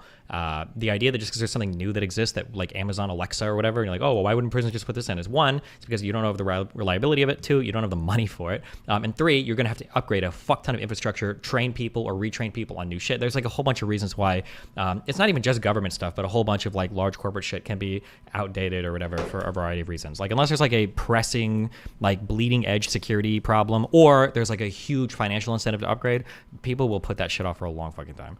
But Shirley said that. Killed him if he didn't kill. What? Shirley said that to you.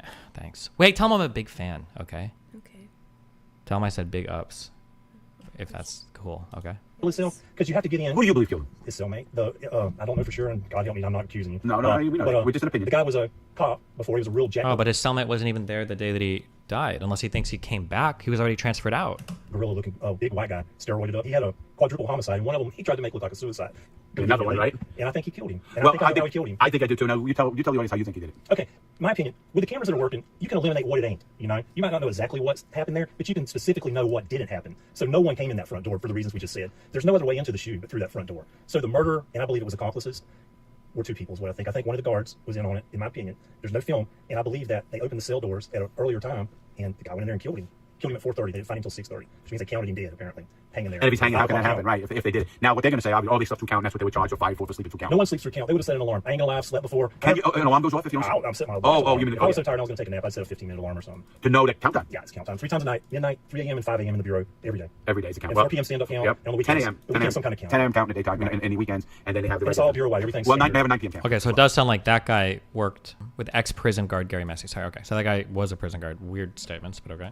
Yeah, that's right. Yeah, I remember. I always counted enough. Yeah, that's right. They do. But now, so Curious, like what jail he worked in, or if we can look up like track record of like jails he looked in. It feels like people talking to me, like you ask a question and it's like am I ever gonna get expired meat in a restaurant? And you're like, oh, expired meat. Well, no, because the FDA regulation says that we would never leave a piece of meat out at room temperature for more than an hour on a counter, or oh, like we would never do this thing, blah blah blah. It's like there's like written policies.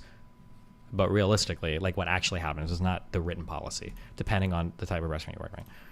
I believe, this is what I believe, and I tell everybody this. I believe another inmate did it because, listen to me, and I know this is going to sound bad. You give me $50 million. I don't think he would have made the next day either. I mean, most people would have killed him for free. Well, I was just going to say they could have waited, but they didn't want him to get out into where he can open his mouth. We know what happens. But the reason we believe this is because we know the structures of shoes and how they work. It had to be someone to open the door. So one of the guards had to open that door. You can't just get a key off a guard. You can't make a thing. You can't pick that lock. It's none of that crap. Oh, I'm going to pick a lock to get in there. You can't, even if the food tray is open, if you had the key that fit that door, your arm won't reach up to where the key is to open it. So you couldn't even do it that way. You know how it is. No, It's too far. no, they couldn't. When they did It's the cell, a and then you reach out and leave the food slot open because there's a food slot where they pass the food through, Right. and reach up. You can't. So It's not a possible that's way. not a possibility. No. So somebody had to open that door, and I don't believe he killed himself. Not with 3 neck breaks. I think the biggest suspicion thing is Epstein was tied to the most high-profile case of our life. Okay, I'm going to say this. I don't want to say this because it's going to poison you, like your impression of me for all the conservatives, okay? But this is what it feels like, okay?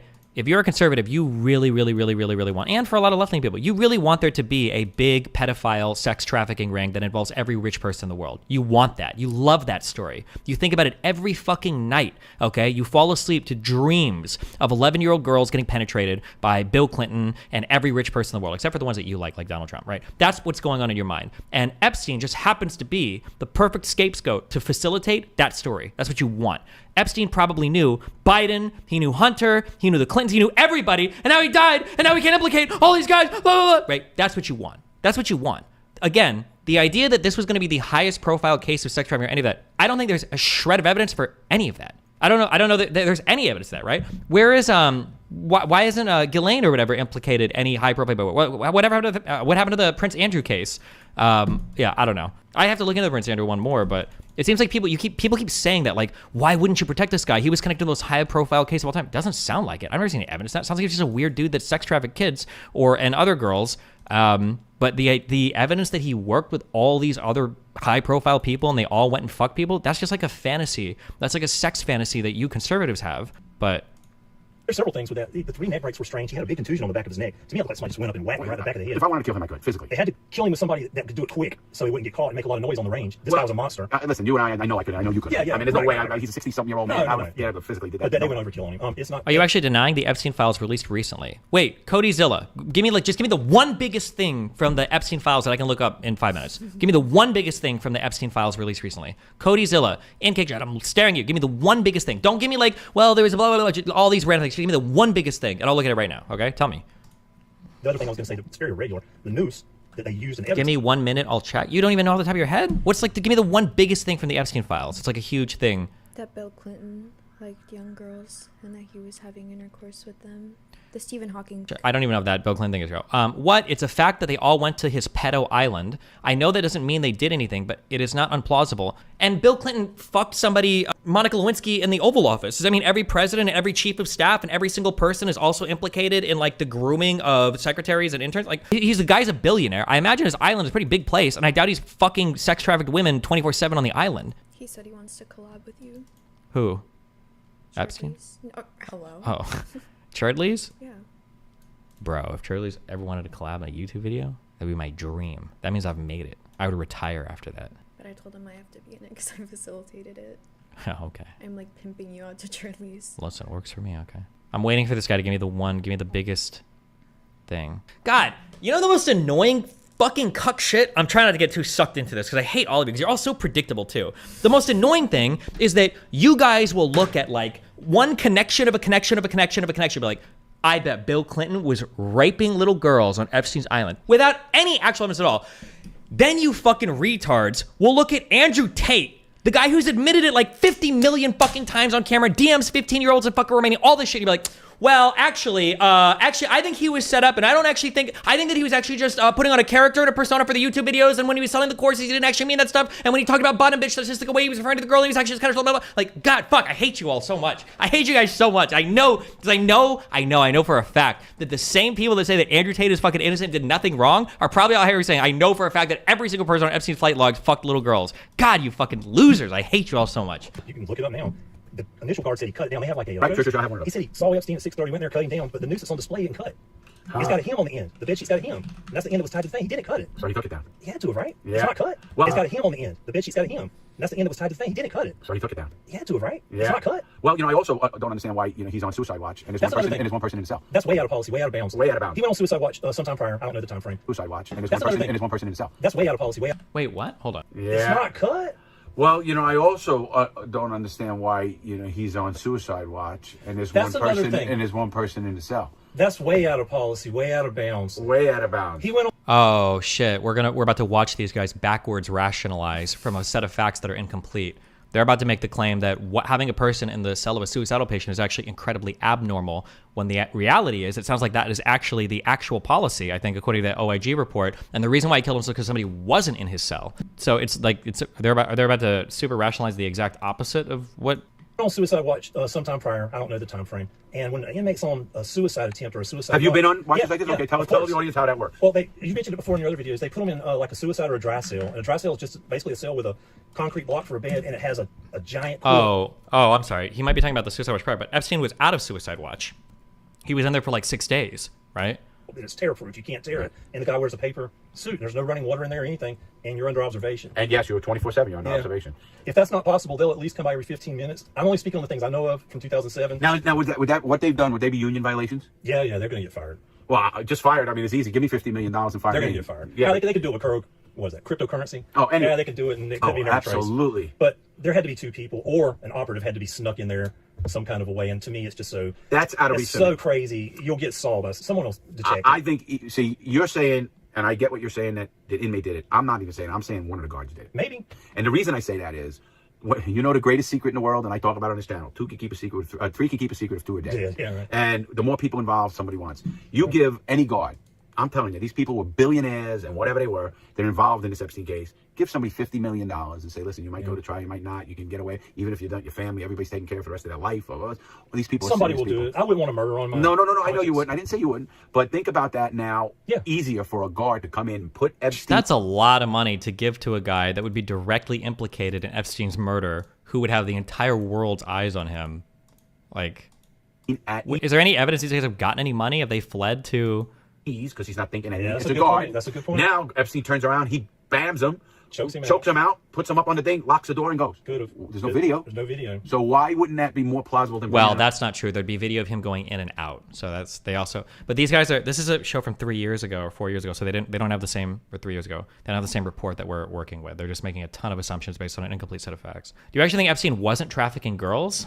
I think isn't that a foregone conclusion? I thought Epstein absolutely was trafficking girls, or rather, I don't think he was trafficking them directly, but he had people underneath him to go and traffic the girls for him. But I don't even think that's a contested fact, is it? Okay, what did you link? Okay, for the record, I asked for the strongest piece of information that's come out from the Epstein stuff so far. The strongest piece of information, and this is what I was linked by Codyzilla. All right, not looking good for Bill Clinton. Thoughts? I won't poison my mind by saying who this guy is first. Question, let me back up. Do you know if Bill Clinton was a friend of Jeffrey Epstein? I knew he had dealings with Bill Clinton. I did not know they were friends until I read the Vanity Fair article about them going to Africa together. Okay. Did Jeffrey ever talk to you about Bill Clinton? He said one time that Clinton likes them young, referring to girls. Okay. Don't we know that's true? Wasn't Monica Lewinsky like 22 and Bill was like 60 something? How old was Monica Lewinsky and Bill Clinton during... Clinton was 49 and Lewinsky was 22. Am I supposed to interpret this as Clinton likes to fuck children? Is that how we're reading this? That's the implication. That's not the implication. I think that's the implication. Then wouldn't they ask that specifically? Was Jeffrey referring to why wouldn't minors? Why wouldn't he say young women instead of young girls? Because women is a weird word to say. For who? For literally everybody. I've never heard that before in my life. Well, that's because you're a Zoomer fuck. Mm-mm. I was living in secret about what wait, message Jeffrey. Where's the rest of this? Also, why am I getting this one? Why am I getting two questions and responses? Like if someone tells you, hey, stay away from this guy, he likes young girls, like what's your mind gonna go to? Like be serious. Usually I'm gonna think of like minors, sure. Yeah. But I think but if I'm gonna if in a casual conversation, yes, but in a deposition? Yeah, just why not say young women then? In a deposition, I'm gonna ask a more particular question, right? I'm not gonna ask like, oh, did you ever hurt your ex? Why are you glazing him so hard? I'm not. Who am I glazing? Bill Clinton. Because Bill Clinton played the saxophone. Okay. Yeah. But no, I feel like you're gonna ask more particular questions. Like, did you ever hurt your ex? Yeah. You're gonna be like, wait, did you slap her? Did you punch her? You're gonna ask like something more specific. Well, is there more? I don't know. Where's the red? I just got a picture of 2 questions and answers. Can somebody give me the? Can somebody give me like the full transcript of this, or where does this come from? Can you disavow that I'm your niece? Because then that mixed with like the incest conversation earlier, like it just looks bad optically. Admit I'm not your niece. You're not my niece. Thank you. There's slightly more in the pictures below. Yeah, but like, why would I trust this fucking random guy who's cutting me up this picture? I just want to see the full. Oh, case 1. Oh my god. This is the full logs. Okay. He's on page 41, and then he jumps to page 109. Okay. Oh, wait, we can just Control F Bill, right? Oh, no, fuck. I don't know if I can search these. Can we? Bill Clinton. Oh, my God. Okay. This is page, what did I say? 41. Destiny would probably say Epstein was innocent if he was a Democrat. Wasn't? My guess is he probably was a Democrat. What do you mean? Am I wrong? Isn't he Jewish? Isn't that what Epstein? Isn't that a Jewish thing? I don't know. Epstein. Wikipedia. Jewish. Yeah. Both of his parents were Jewish. He has a really unfortunate face. What do you mean by that? He was literally the Riz master. Is that who you get your tips from? I don't know. I'm not a billionaire yet. Okay, damn. Is that why you have someone closer in age to your son here? Listen, my kid is old, okay? I can't help that. Jesus. Okay. Chill, also. Damn. Okay. Questions about massages with minors. My God. You said if I could roll with the punches, you could too. I can, okay? But I'm going to destroy you. You're going to be crying, okay, in a little bit, and then I'm going to feel bad. Your abuse is sick, Stephen. Yeah, it will be sick. Okay, this was page 22. Okay. Okay, questions about massages with minors. Maxwell, confidential questions. Mr. Paglius. Oh my God, what are these fucking names? Okay, what is the source of these? Is this a deposition for Maxwell's case? Unsealed Jeffrey Epstein court papers with documents in full. Hundreds of page documents linked to Epstein associates were made public on Wednesday. You can read them here in full. Court documents linked to associates of sex offender Jeffrey Epstein were made public on Wednesday. The unsealed papers run to almost 950 pages and list people including Prince Andrew and Bill Clinton. The inclusion of a name in this list does not mean that said associate has been accused of wrongdoing in relation to Epstein. Among the names are people mentioned in passing at legal proceedings. What do you think the odds are that Bill Clinton was like diddling kids on the island? That Bill Clinton was diddling kids on the island? Mm-hmm. Did you see the video of when they asked him about it? No. Like his vibes were just weird. Well, he probably got mad, right? No, he was like, what did he say? Well, watch it. Bill Clinton asked about Epstein. This one? Allegation of your connection with Jeffrey Epstein? What am I supposed to read from this? That's the face of a man reminiscing on the good old days. Jesus Christ. Okay. See the way his eyes lit up? Yeah. Okay. Questions about massages with minors. Okay. Confident. Okay, I'm assuming this is a deposition. I'm instructing her not to answer. I'm assuming Mr. Peglucia or whatever is her lawyer, attorney. Then we will be back here again. Have you ever given a massage to Mr. Epstein with a female that was under the age of 18? Can you repeat the question? Collie, Mr. I can't copy paste. Peglucia. Lawyer? Top-rated attorney? Can I not? Oh, okay. Who are Ghislaine Maxwell's defense team? JFK would have never been on that island. You don't know that? That's why they got him taken out. True. That's because he didn't want to go. Yeah. Okay. That's her attorney. Okay. I'm assuming this is a deposition for her relating to this. Okay. You ever given a massage to Mr. Epstein with a female that was under the age of 18? Can you repeat the question? Yes. Have you ever given a massage to Mr. Epstein with a female that was under the age of 18? No. Have you ever observed Mr. Epstein having a massage given by an individual, a female who was under the age of 18? No. Have you ever observed females under the age of 18 in the presence of Jeffrey Epstein at his home? Object to the Foreman Foundation. Answer again. I have friends that have children. Good one. Hiring massage therapists. Wait, what? This just skips around. Fuck. Wait, nice jokes. Okay, it's all over. 41. Let's get down here more. Was she under 18 when you first met her? I have no idea how old she was when I first met her. Did she look like a child when you first met her? I don't remember what she looked like at the time. She was in the house. How many years had you known her? I can only recall the last time I saw her. What was the first time you met her? Again, I just told you. I don't recall the first time I met her. Did Blank travel with you on Jeffrey's planes? I wouldn't remember if Blank was on the plane or not. Did you ever have sex with Blank? No. Did you ever observe Jeffrey having sex with Blank? No. Were you aware that Jeffrey was having sexual contact with Blank when she was 13 years old? Object to the Foreman Foundation.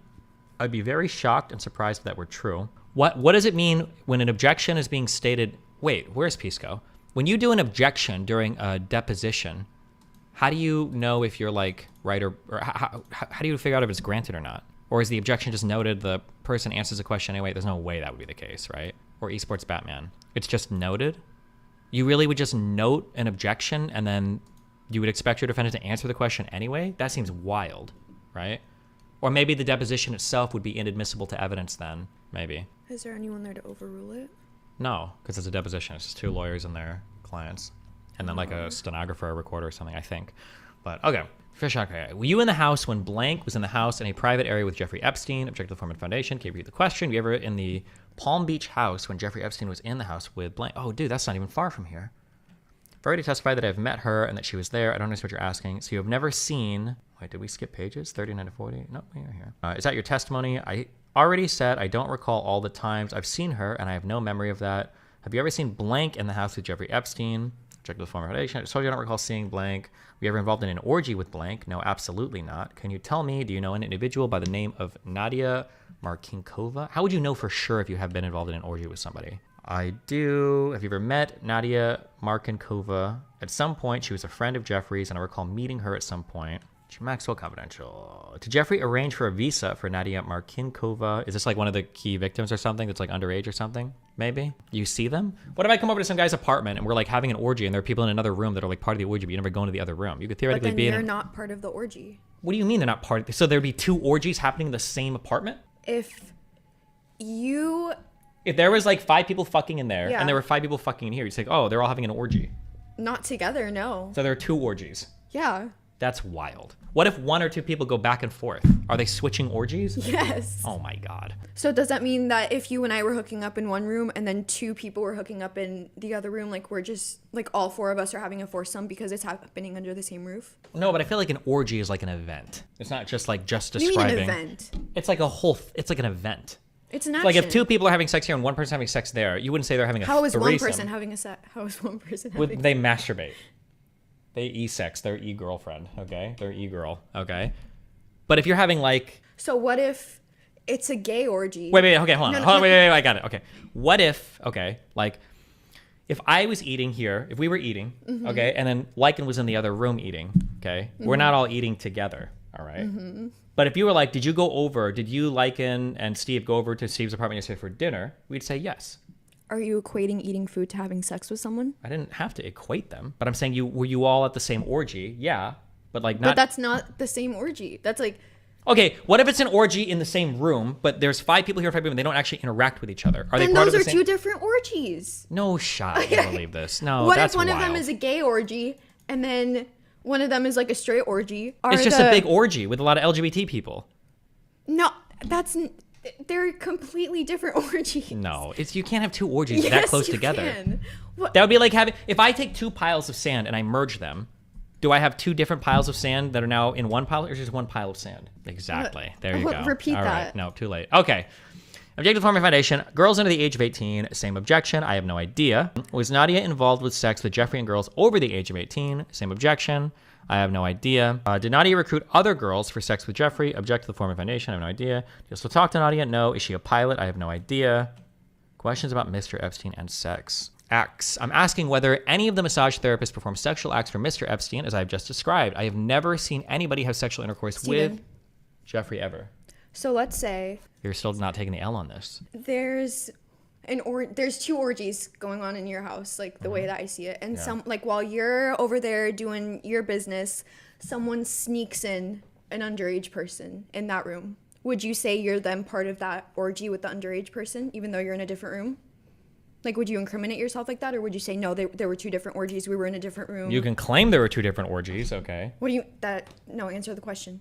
You were part of an orgy with a minor. You fucked up. That doesn't make sense.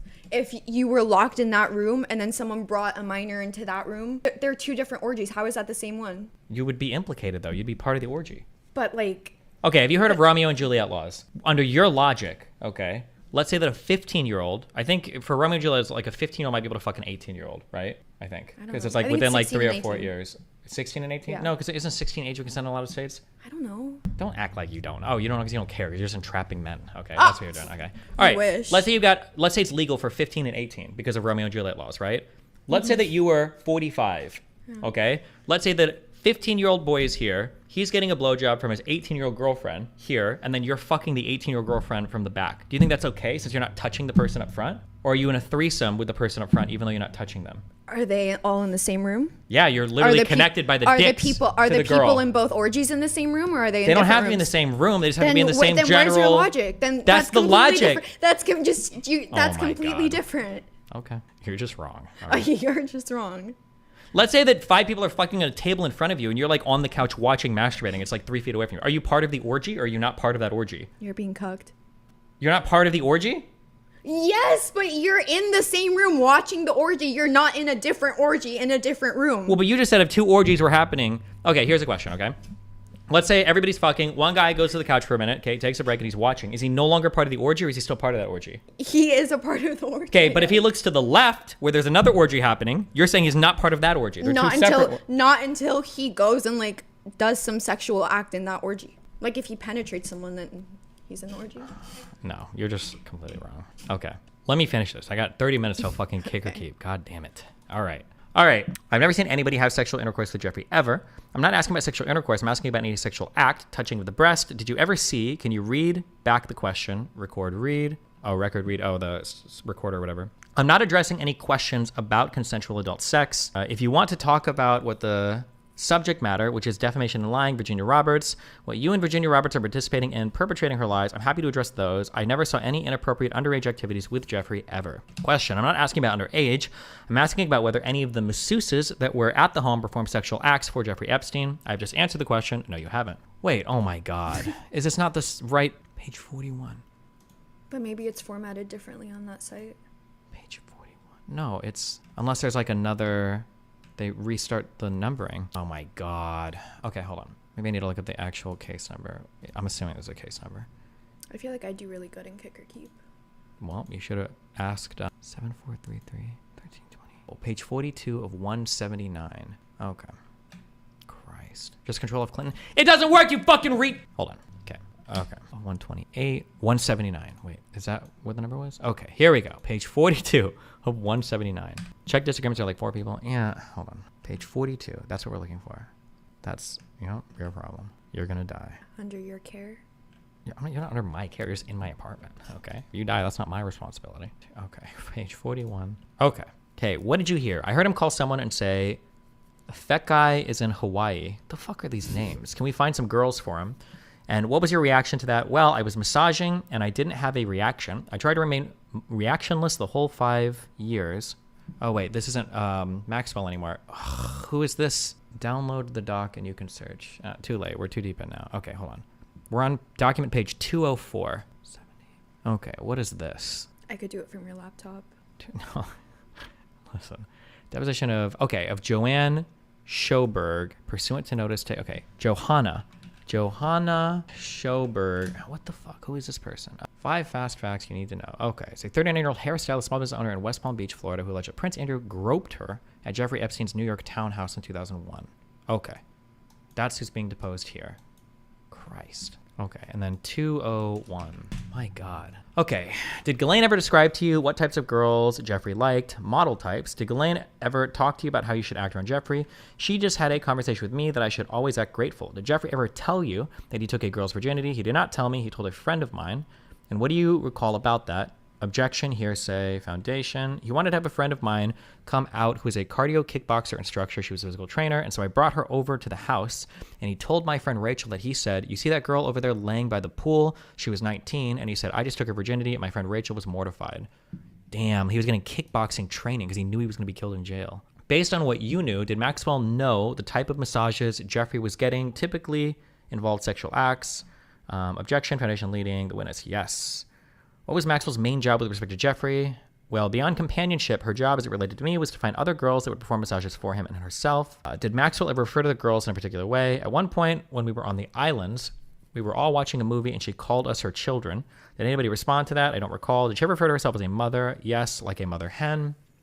Do you recall who was present at the time when she made that comment about children? This was the second trip that I took to the Virgin Islands, so no. I don't want to speak, incorrectly. I can't remember. I can't really remember. Have you ever met David Copperfield? Yes. And do you recall when you initially met him? Yes. Can you tell me what that was? Sure. Someone called me from the house and said that he would be there, and if I wanted to come have dinner, then I could meet him. So when I arrived at the house, he wasn't there yet, but I waited with, I believe, Sarah Kellen. And there was another girl there, which I had never met and seen. She seemed young to me. And I asked her what school she went to, kind of prodding to see if she went to one of the area colleges, and I didn't recognize the name of the school. And so I thought she could be younger than college age, but I had to assume for my own sanity that she was a daughter of one of his friends. But it was possible she was the school. Is it possible that the school she referred to was a high school? What a question. He could make everything disappear except for the allegations, because he's a magician. Does he even have allegations against him, Copperfield? I think. Okay, well, I don't know. Damn. Okay. Sorry. Okay. Possible. Schools. Okay. And what happened at that dinner, if anything? He did some magic tricks. Did you observe David Copperfield to be a friend of Jeffrey Epstein's? Yes. Did Copperfield ever discuss Jeffrey's involvement with girls with you? He questioned me if I was aware that girls were getting paid to find other girls. Did he tell you any of the specifics of that? No. Did he say whether they were teenagers or anything along those lines? He did not. Objection leading. Blah, blah. Did you ever hear or observe Jeffrey talking on the phone about Frederick Fakai? Yes. What did you hear? I heard him call someone say, "Fakai is in Hawaii. Can we find some girls for him?" And what was your reaction to that? Well, I was massaging and I didn't have a reaction. I tried to remain reactionless the whole 5 years. Did Jeffrey ever take you shopping? Yes. Can you describe for me what happened? Sure, he took me to Victoria's Secret. I believe he picked out everything and went into the room with me, the fitting room, which was very odd. Did he make any comments about being in the fitting room with you? He joked that one time he was in there with another girl and she said something like "Dad," but that's all I recall.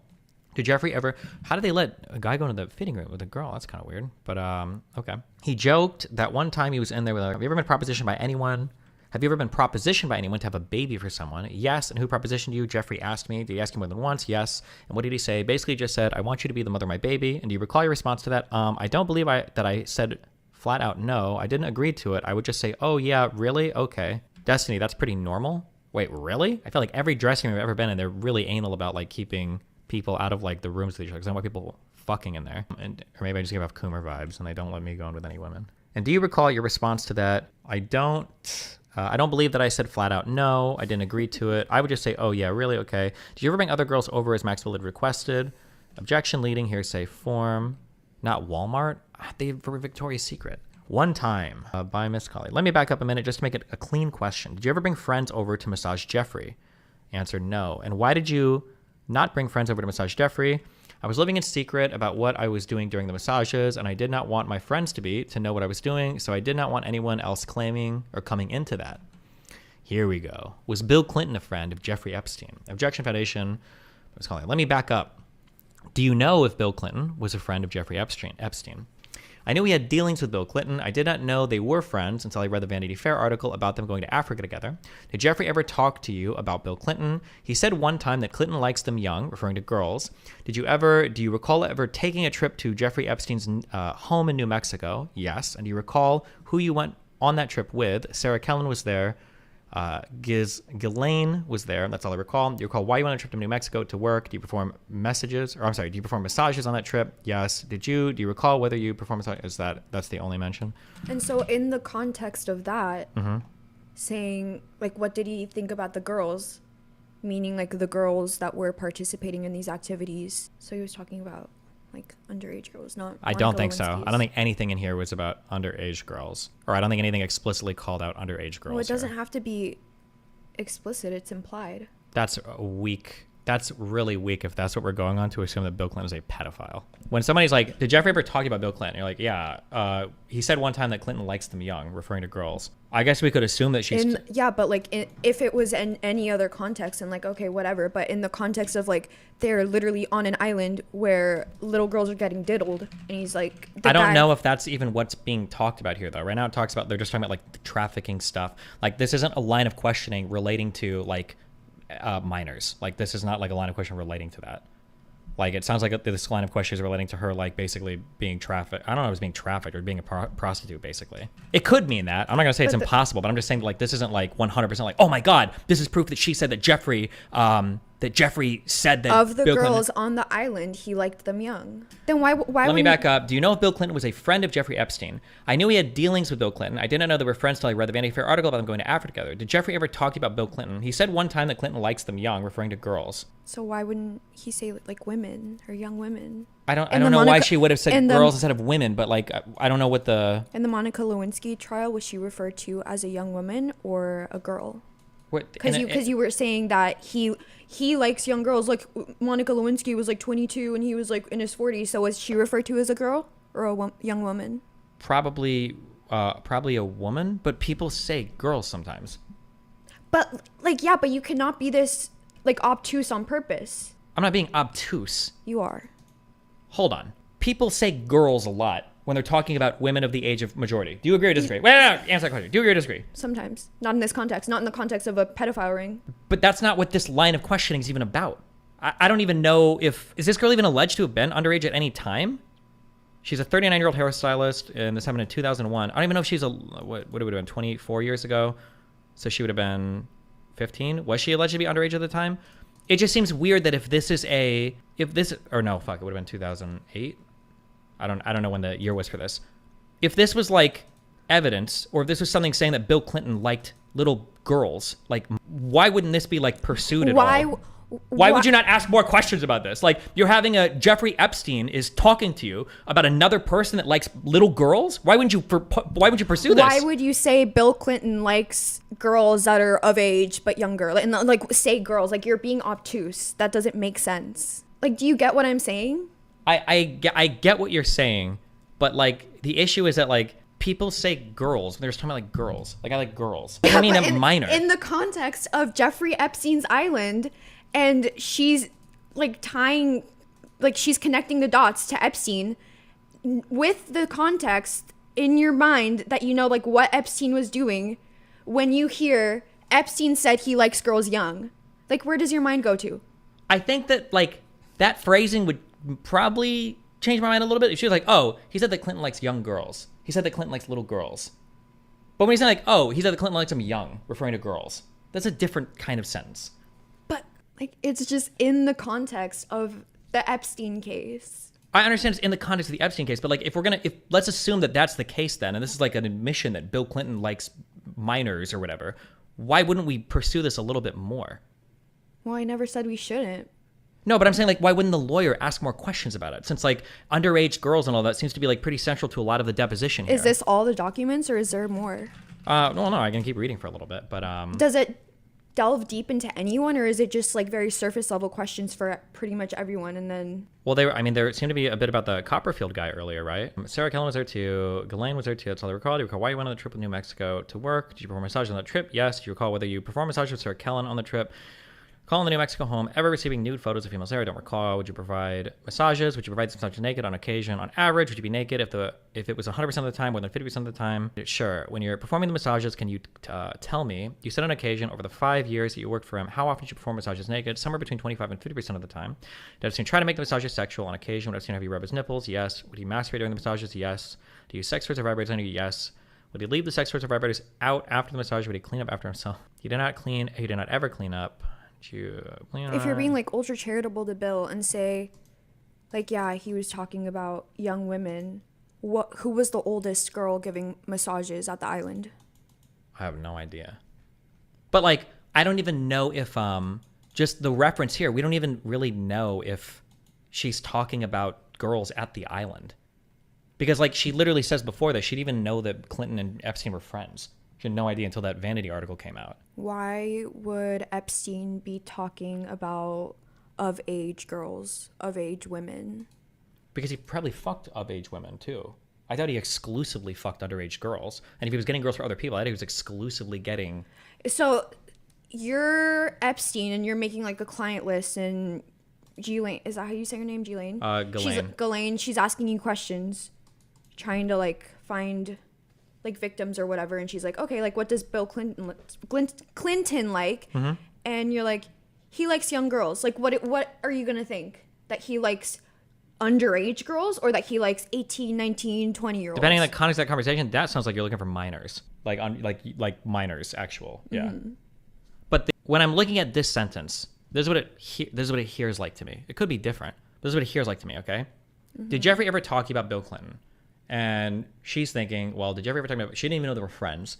But it sounds like she's saying she heard one time, he said Clinton likes him young, referring to girls. Okay. So, like, could she have been referring to minors? I guess maybe. It's possible. I'm not going to sit here and say there's a 0% chance she was referring to minors. But I'm saying, like, I see how you can read that. Like, I would lean on the side of, like, you're just saying, like, oh, he likes young girls or whatever. But you saw the way his face lit up. Shut up. That's not evidence of anything, He was okay? foaming at the mouth. And then also, it is true, regardless if you want to believe it or not, because we've talked about this a lot on stream before, there aren't good words to refer to women. It's weird, okay? Because woman is like very formal and old sounding, and girl can kind of sound weird or pedophilic. There's not like an equivalent for men where we have the word guys. That word doesn't exist for women. Gals. No, why does every fucking... I'm going to beat the Yeah. Okay, no. Lady.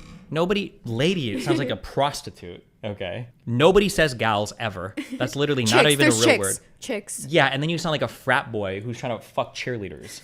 I had this chick yesterday that I talked to. Yeah. Okay. That's chill. So I think that people do use girl, like, oh yeah, I was hanging out with a girl yesterday. Yeah, no one's refuting that. I'm just saying in the context of Jeffrey's kid diddling Sure, island. possibly, sure.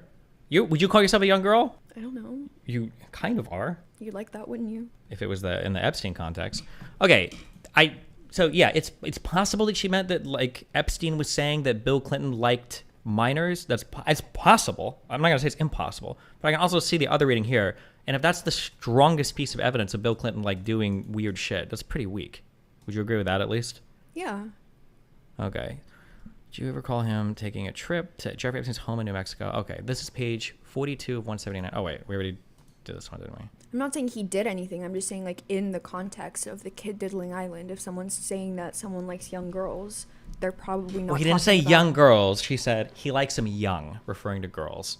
She could have said women, and maybe when she said girls, maybe she meant minors. But I think we can say fairly it's ambiguous. Okay, at worst. I find it really admirable. What? That you're like jumping through. You're hoops. such a tool. You're not. You're trolling, and these fucking retards in my chat aren't even trolling. Okay, because they're fucking Trump fans. Okay. Doing backflips on it, Clinton. Okay. Did you know if Bill Clinton was a friend of John? Okay. Dealings with him. Do you ever talk about? Do you ever recall taking a trip to Jeffrey Epstein's home in New Mexico? Yes. And do you recall who you went on that trip with? Okay. So we have this. Bill Clinton was a friend of John. Okay. Okay. Page 110 of 179.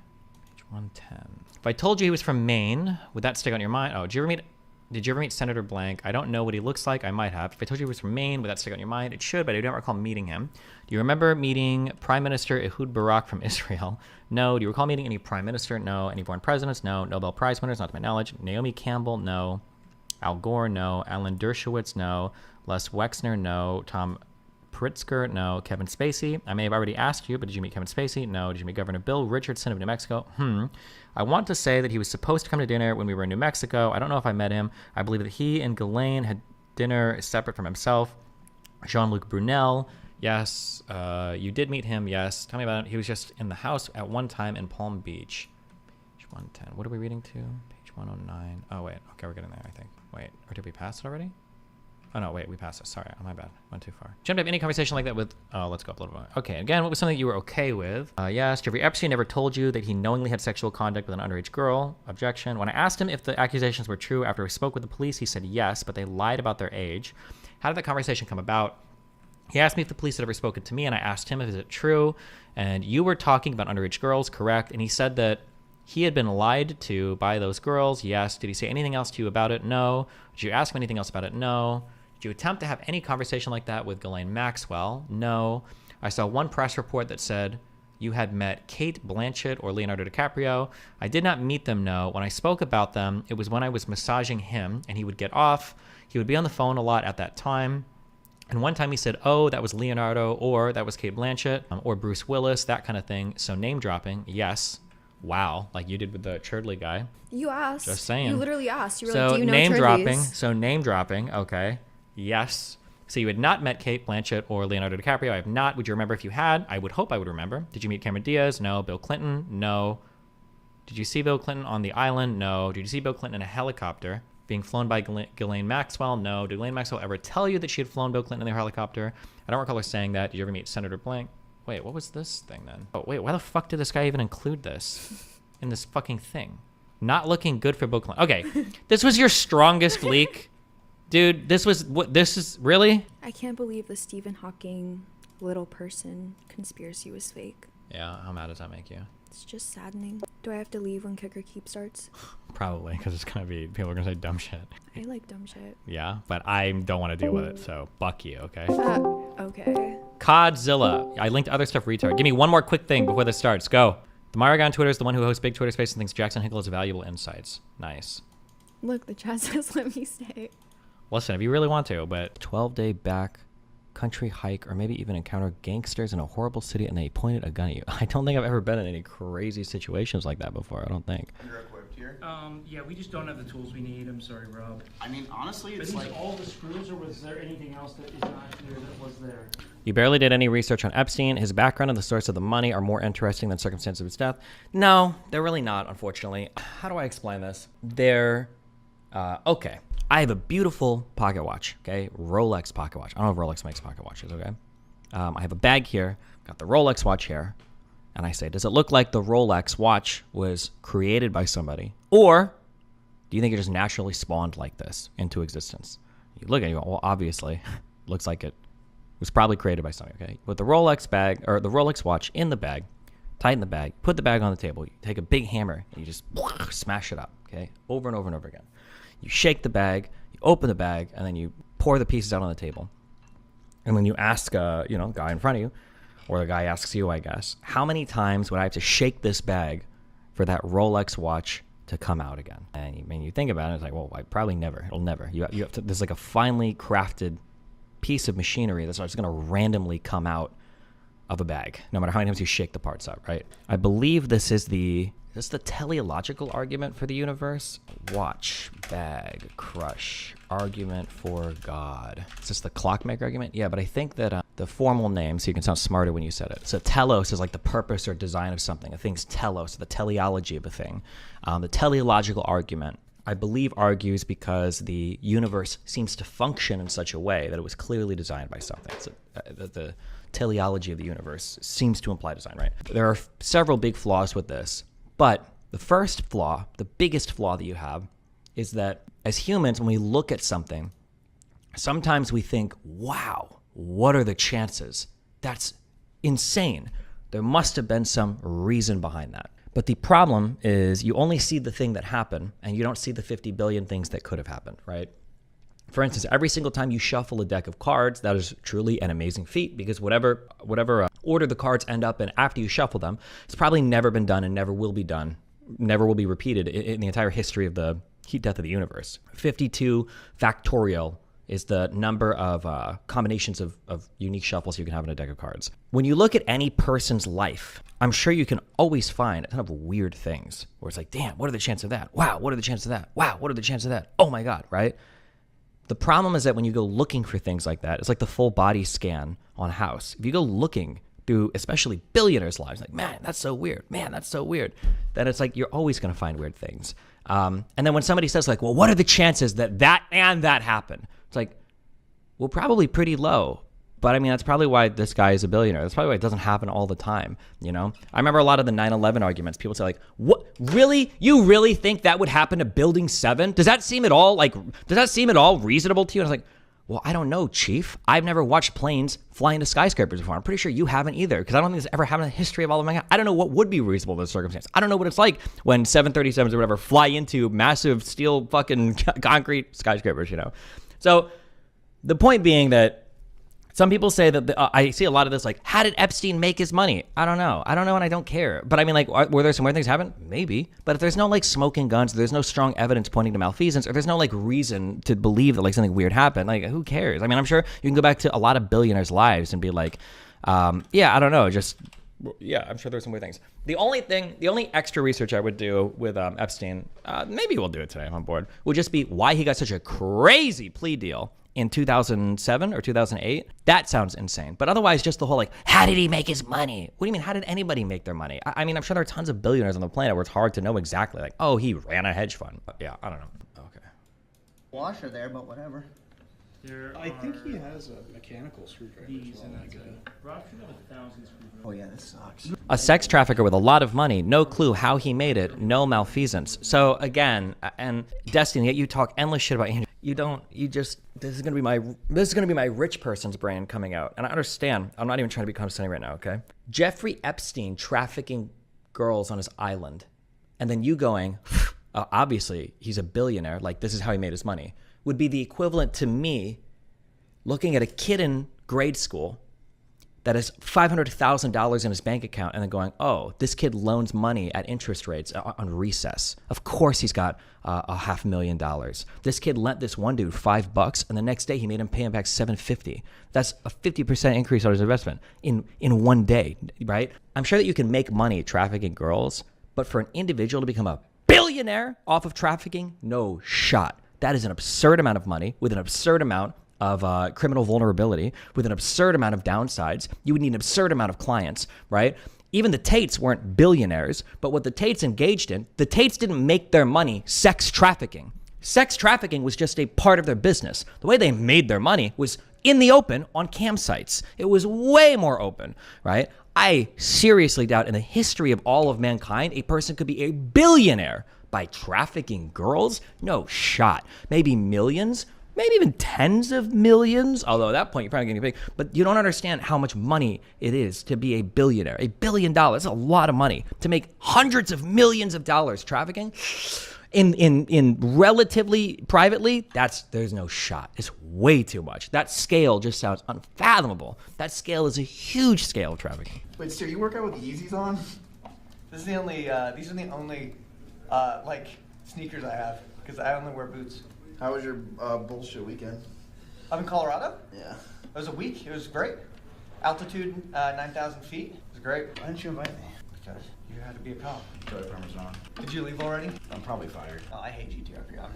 I'm not doing that. No, it's cringe. Never, it's cringe. Never going back. Yeah, Never going back. It's so cringe. I'm glad you never went back. No matter how good my sub count gets. Yeah, you can't do it. It's so cringe. All right. Unless you blackmail the most influential people on the planet. Like, just think about the world that you're in, my dude. You have to, like, when you start to think about all the crazy shit that somebody could do, you also need to think about all the crazy shit that other people could do. So, for instance, when you say, is it possible that this billionaire guy could have, or that a guy could have extorted other incredibly wealthy people for huge sums of money? When you ask me that question, well, the answer is it possible? Of course it's possible. And would you try and do it? Maybe, yeah, sure. But like, let's just think about that logically. What would happen if we lived in a world like that, where people could really extort people for millions or tens of millions of dollars? Like, what are some things that you would expect to see? Well, here's one thing I would expect to see, okay? In certain cities, you can have people killed for less than $10,000, okay? If there was a guy that was paying, or that was extorting me for $50 million and other billionaires or whatever, how long do you think this guy would walk the planet alive? You really think this dude would be able to be among us, to travel and fly on normal planes, that this dude wouldn't get fucking murdered immediately if this guy was extorting multiple people with that much money? There's no shot, right? Extortion schemes like this would never work because the types of people that you'd be extorting would obviously have the financial capital and the wherewithal, because you know these things would get out, like, oh, Epstein like extorts people, blah, blah, blah. Like, there's just no way, from like a game theory point of view, there's no way that somebody could move through the world and do stuff like that without getting fucking murdered for it. It would be insane. You have to be offering something of value or whatever for people to keep you alive, or other things that, yeah.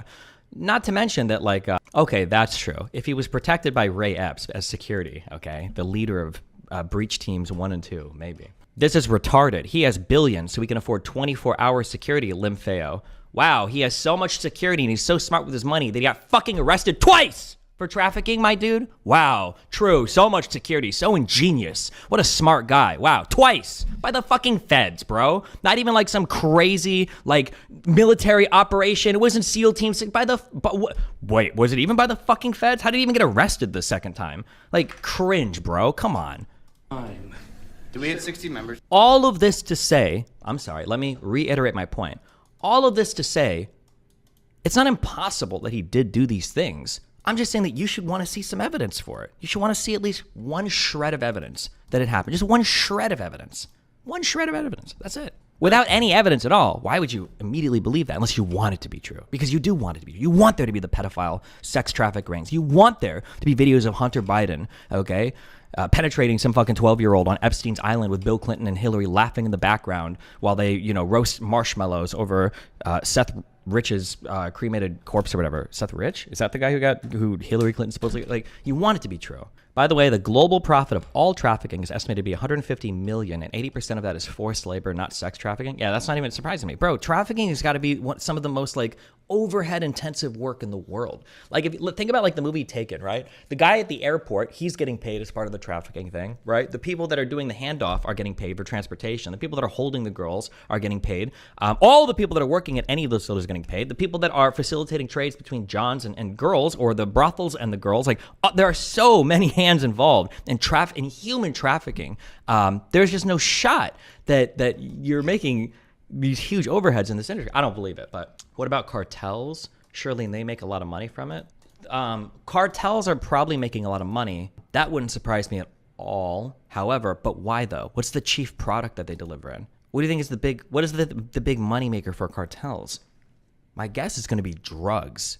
If I had to guess between drugs and like legal immigration and drugs, probably, if I had to guess, I'd say 70% of their revenue is probably drugs. That's a guess. I could be wrong. If it's telling a link to something, it'd be cool to read. Maybe I'm completely wrong on that, but trafficking people just seems like a shitty fucking gig, bro. You're working against so many, like, kidnapping humans is like that immediately puts you on like international radars. In any country, you're obviously completely fucked if you get caught. People are hard to work with. You've got to maintain their health. They could like scream and escape. If you get if you get implicated in one thing, it's fucked. If you take too many people from one area, you're fucked. If like anybody in your organization defects, if anybody in your organization is an informant, if anybody in your organization flips or gets paid off by somebody else, or anybody that does some stupid crime anywhere else and they get flipped by the Fed, like it's just that just seems like a racket. That just seems like a miserable fuck job to be running any like large scale organization that's trafficking people. Yeah, I don't know.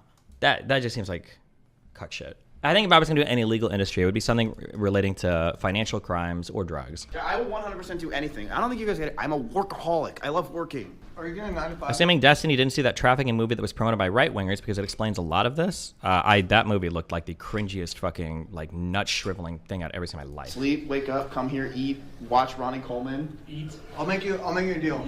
I'll 9 to 5 this place if you double my monthly earnings. I don't understand. The news and the Netflix documentary both claim Jeffrey Epstein trafficked hundreds of girls through Ghislaine Maxwell. Is this also a massive journalistic failure? Okay, careful, because I don't have all the information on this, so let me qualify, okay? It seems to be the case, just based on some of the court docs that I read, okay? It seems to be the case that there are different types of sex trafficking that we think of when we say trafficking, okay? It seems to be the case that there are different types we think of, okay? So when somebody says sex trafficking, this is like what is in our head, okay? A girl gets like black bagged in, I was gonna say Yugoslavia, in like Ukraine, okay? She gets, addicted to drugs, shipped to France or London, and then flown to the United States, where Epstein keeps her on an island, maybe locked in a cage, and then leases this girl out to his rich friends to fuck when they come by until she, 5-10 years, she ages out and they kill her, dump her body in the Atlantic Ocean. This is like what people think that like the average sex trafficking is or whatever, or like this is like the worst form of like sex trafficking or some shit, okay?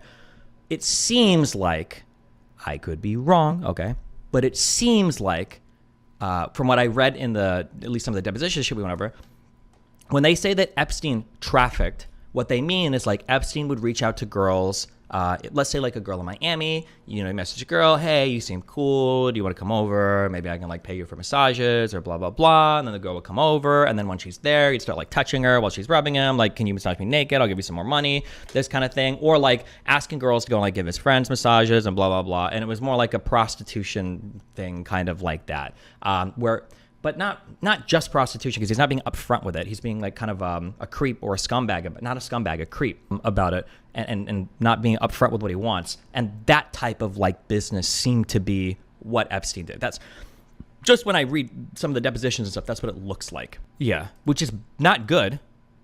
Arguably is bad. No, hold on. That's not arguably is bad. You can say if his prostitution wasn't good. The bad part seems to be that he's misleading the girls, not being forthcoming with the girls. Like, hey, come give me naked massages and jerk me off, right? It seems like the goal is to get the girl in a position where she's naked or you're naked, and then you start masturbating and she doesn't want to leave because fuck, this billionaire guy brought me here, whatever. That seems to be the business that Epstein was in. I don't think you're going to make millions and millions and millions of dollars doing that. I don't think so. I bet it wouldn't surprise me if he actually didn't make money on that business at all. Here is one question that I would have, actually. This is one question that I'd be super curious about. Is there any evidence, and there could be, by the way, I'm also not married to this opinion, because I don't really know that much about the Epstein case. But here's a question. Is there a single shred of evidence that anybody ever paid Epstein for access to any of his girls? Is there any evidence is there even the claim of that? I don't even know if I've even seen somebody claim that before. Sexy car wash. Vandy, Olivia, Sierra, you gotta strip down all Did the- anyone pay Epstein for access, sex, girls? Because it sounds like Epstein was just like a sex addict that was like, I don't want to use the word rapey, like creepy, basically. Get girls, come over, give naked massages, and then start like making sexual advances, and then maybe offer them more. Especially young girls or underage girls. Or I shouldn't say especially, but it seemed like underage girls, or at least girls under the age of 18, I guess. I'm imagining it would be in favors to bolster his other businesses, no? Okay, Dark Figment. Is there evidence of that anywhere? Did that ever happen? So people keep saying the value is the favors he would get in return. What favors? Where? Like, what favors ever? Like, anything. Just give me like one thing. The fact that nobody even has like a single thing. Like, is there anything at all? Is there even an allegation of this? More like had access to a rich network of folks and assets due to his close relationship with Ghislaine Maxwell. Yeah, but like, what kind of retard would do a favor in return for sex with an underage girl and then tell people about it? Well, in the course of an investigation, you might find strange invoices with no explanation. You might find a girl saying that she heard somebody talk about buying or selling, or you heard about an exchange of money. Ghislaine Maxwell might have made a claim in either a deposition or as part of a plea deal, or somebody else has been indicted for something that Ghislaine Maxwell said. I don't know, there's a million ways how this could have come out. Or why do you often go to generating counterexamples instead of asking for an inference when someone in chat makes a suspicious claim? Wait, what do you mean? Why do you go generate counterexamples instead of asking for an inference? What do you mean by that? Destiny, you're right. Epstein paid the girls, which obviously is insanely predatory, but I'm pretty sure most Americans think he had cages of children in his basement that politicians, celebrities would travel across the world. Yeah, that's what it sounds like. That's what I thought, actually, Mickey Lee. I thought that Epstein's Island was basically a place where you'd go in the basement and you could just pick out any 12-year-old girl you want from like a row of like, all these jails where women are basically locked inside of. Whereas what it sounds like, everything that I read over and over again, seems like Epstein is basically just finding, Epstein's finding girls that are probably not making as much money as they could be, are pretty, are young, or underage, and he basically flies them out, says, hey, why don't you be on my stream and argue with my fly you out, why don't you like give me massages and shit, and then, maybe I'll be naked, maybe I'll masturbate, maybe I'll come on you, maybe we can do this, blah, blah. That's basically like his MO. That seemed to be the case. And then he would also have, And then if he had like rich friends, you know, and he also had like access to young hot girls, he'd also like shoot them their way as well, you know. I was just expecting just some light, like joke punches. It hurts. She's fucking punching me. Yeah, I mean, look at this. Ready? So, look, you're getting rocked. There was a Netflix doc that covered Where's Joe Rogan all of this. I grabbed her. Okay, I haven't seen anything on Epstein yet. Do you agree that he was coercing them, right? Would I say he's coercing them? Yes, I would say that. But the coercing is like, again, there's a huge spectrum of coercing. Again, my original thought was coercing was he was like bagging chicks like off the street and kidnapping them to get in. But it sounds like it was more kind of like financial pressure, power dynamic. I don't know, fuck power dynamics. It was more like a financial pressure situation type thing. Get the girl in an area where she's around at least him, a really rich person, and he's paying her a little bit, and then you keep like propositioning. And once the girl's in that position, she's probably not going to say no because of the obligation and everything else. So you can basically get her to do things. Yeah, I would say it's definitely coercion, but not like the child sex slaves in, you know, rows of metal barred cages. Don't they come with it? Where's the restroom here? Where's that? Downstairs. Like Like- the Take a shower if you want to. Yeah, we have showers. Wait, really? Oh. All right, so chat. So somebody in chat says they were sex slaves. What the fuck? Were there any sex slaves? Is that true? I haven't seen you take on the burden of falsifying the claim instead of asking for an argument that establishes the original proposition. Oh, Litz, yeah, sure. But unfortunately, I'm going to sound so politically partisan here. I'm sorry. But when it comes to like arguing with conservatives or people that believe in these theories, they don't have any arguments to establish the original proposition. All of it is just going to be like weird coincidences and then adjust those story to tie some coincidences together in a truly exceptional story, but without any evidence at all. So it's like, fuck me. Like, what am I supposed to do with this? Like, everything he did would have been legal in Japan? I have no idea. If there's a bunch of rich, influential pedophiles, why would they go to America to, who have power over them with compromising information instead of just going to, like, Thailand with one of their own staff to find a minor to fuck? Like, that would leave them 10,000 times safer from being blackmailed / found out, wouldn't it? Yeah. And also, like, why would you even... Yeah, there's like so many ways. If you wanted to be like a rich pedophile, like abduct little girls, there's like so many better ways to do it. Why the fuck would you go to like, oh, I'm going to go to Extortion Island. Oh, there's a Jeffrey blackmail. Hey, oh, you're going to provide me with underage girls to have sex in your mansion on this.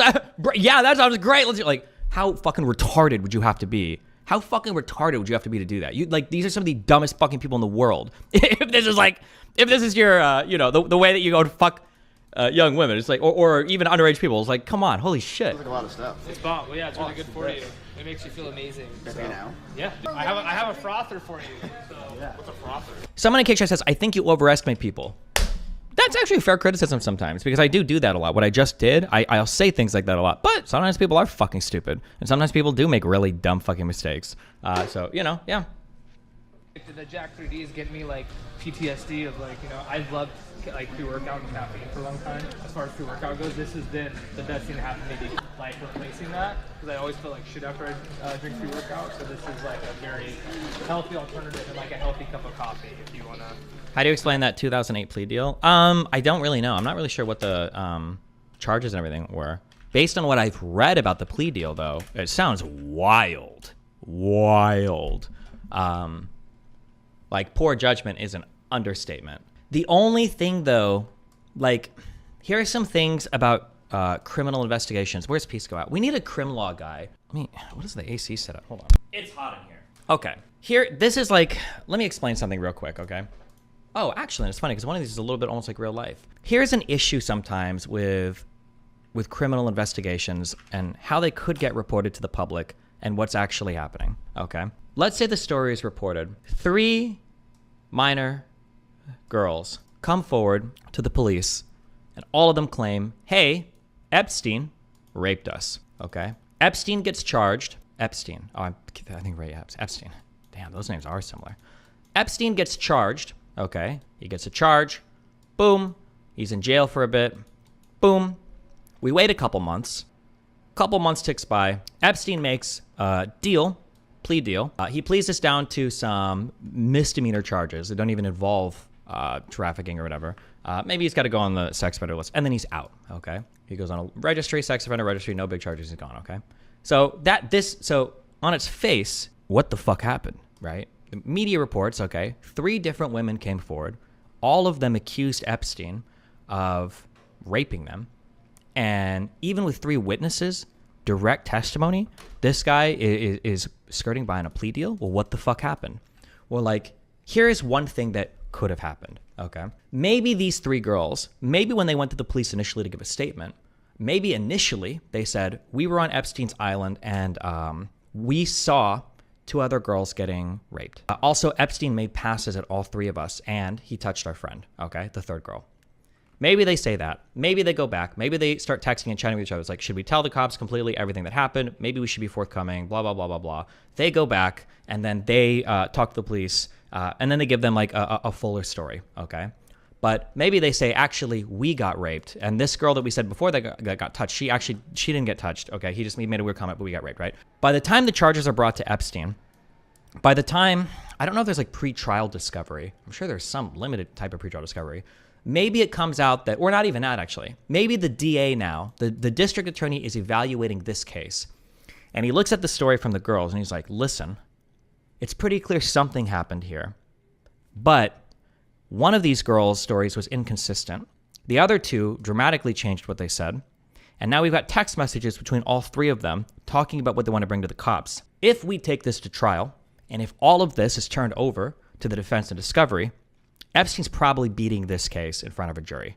Because there's beyond a reasonable doubt, with the strength of these witnesses, it's probably not enough. Let's see what he wants to plead to.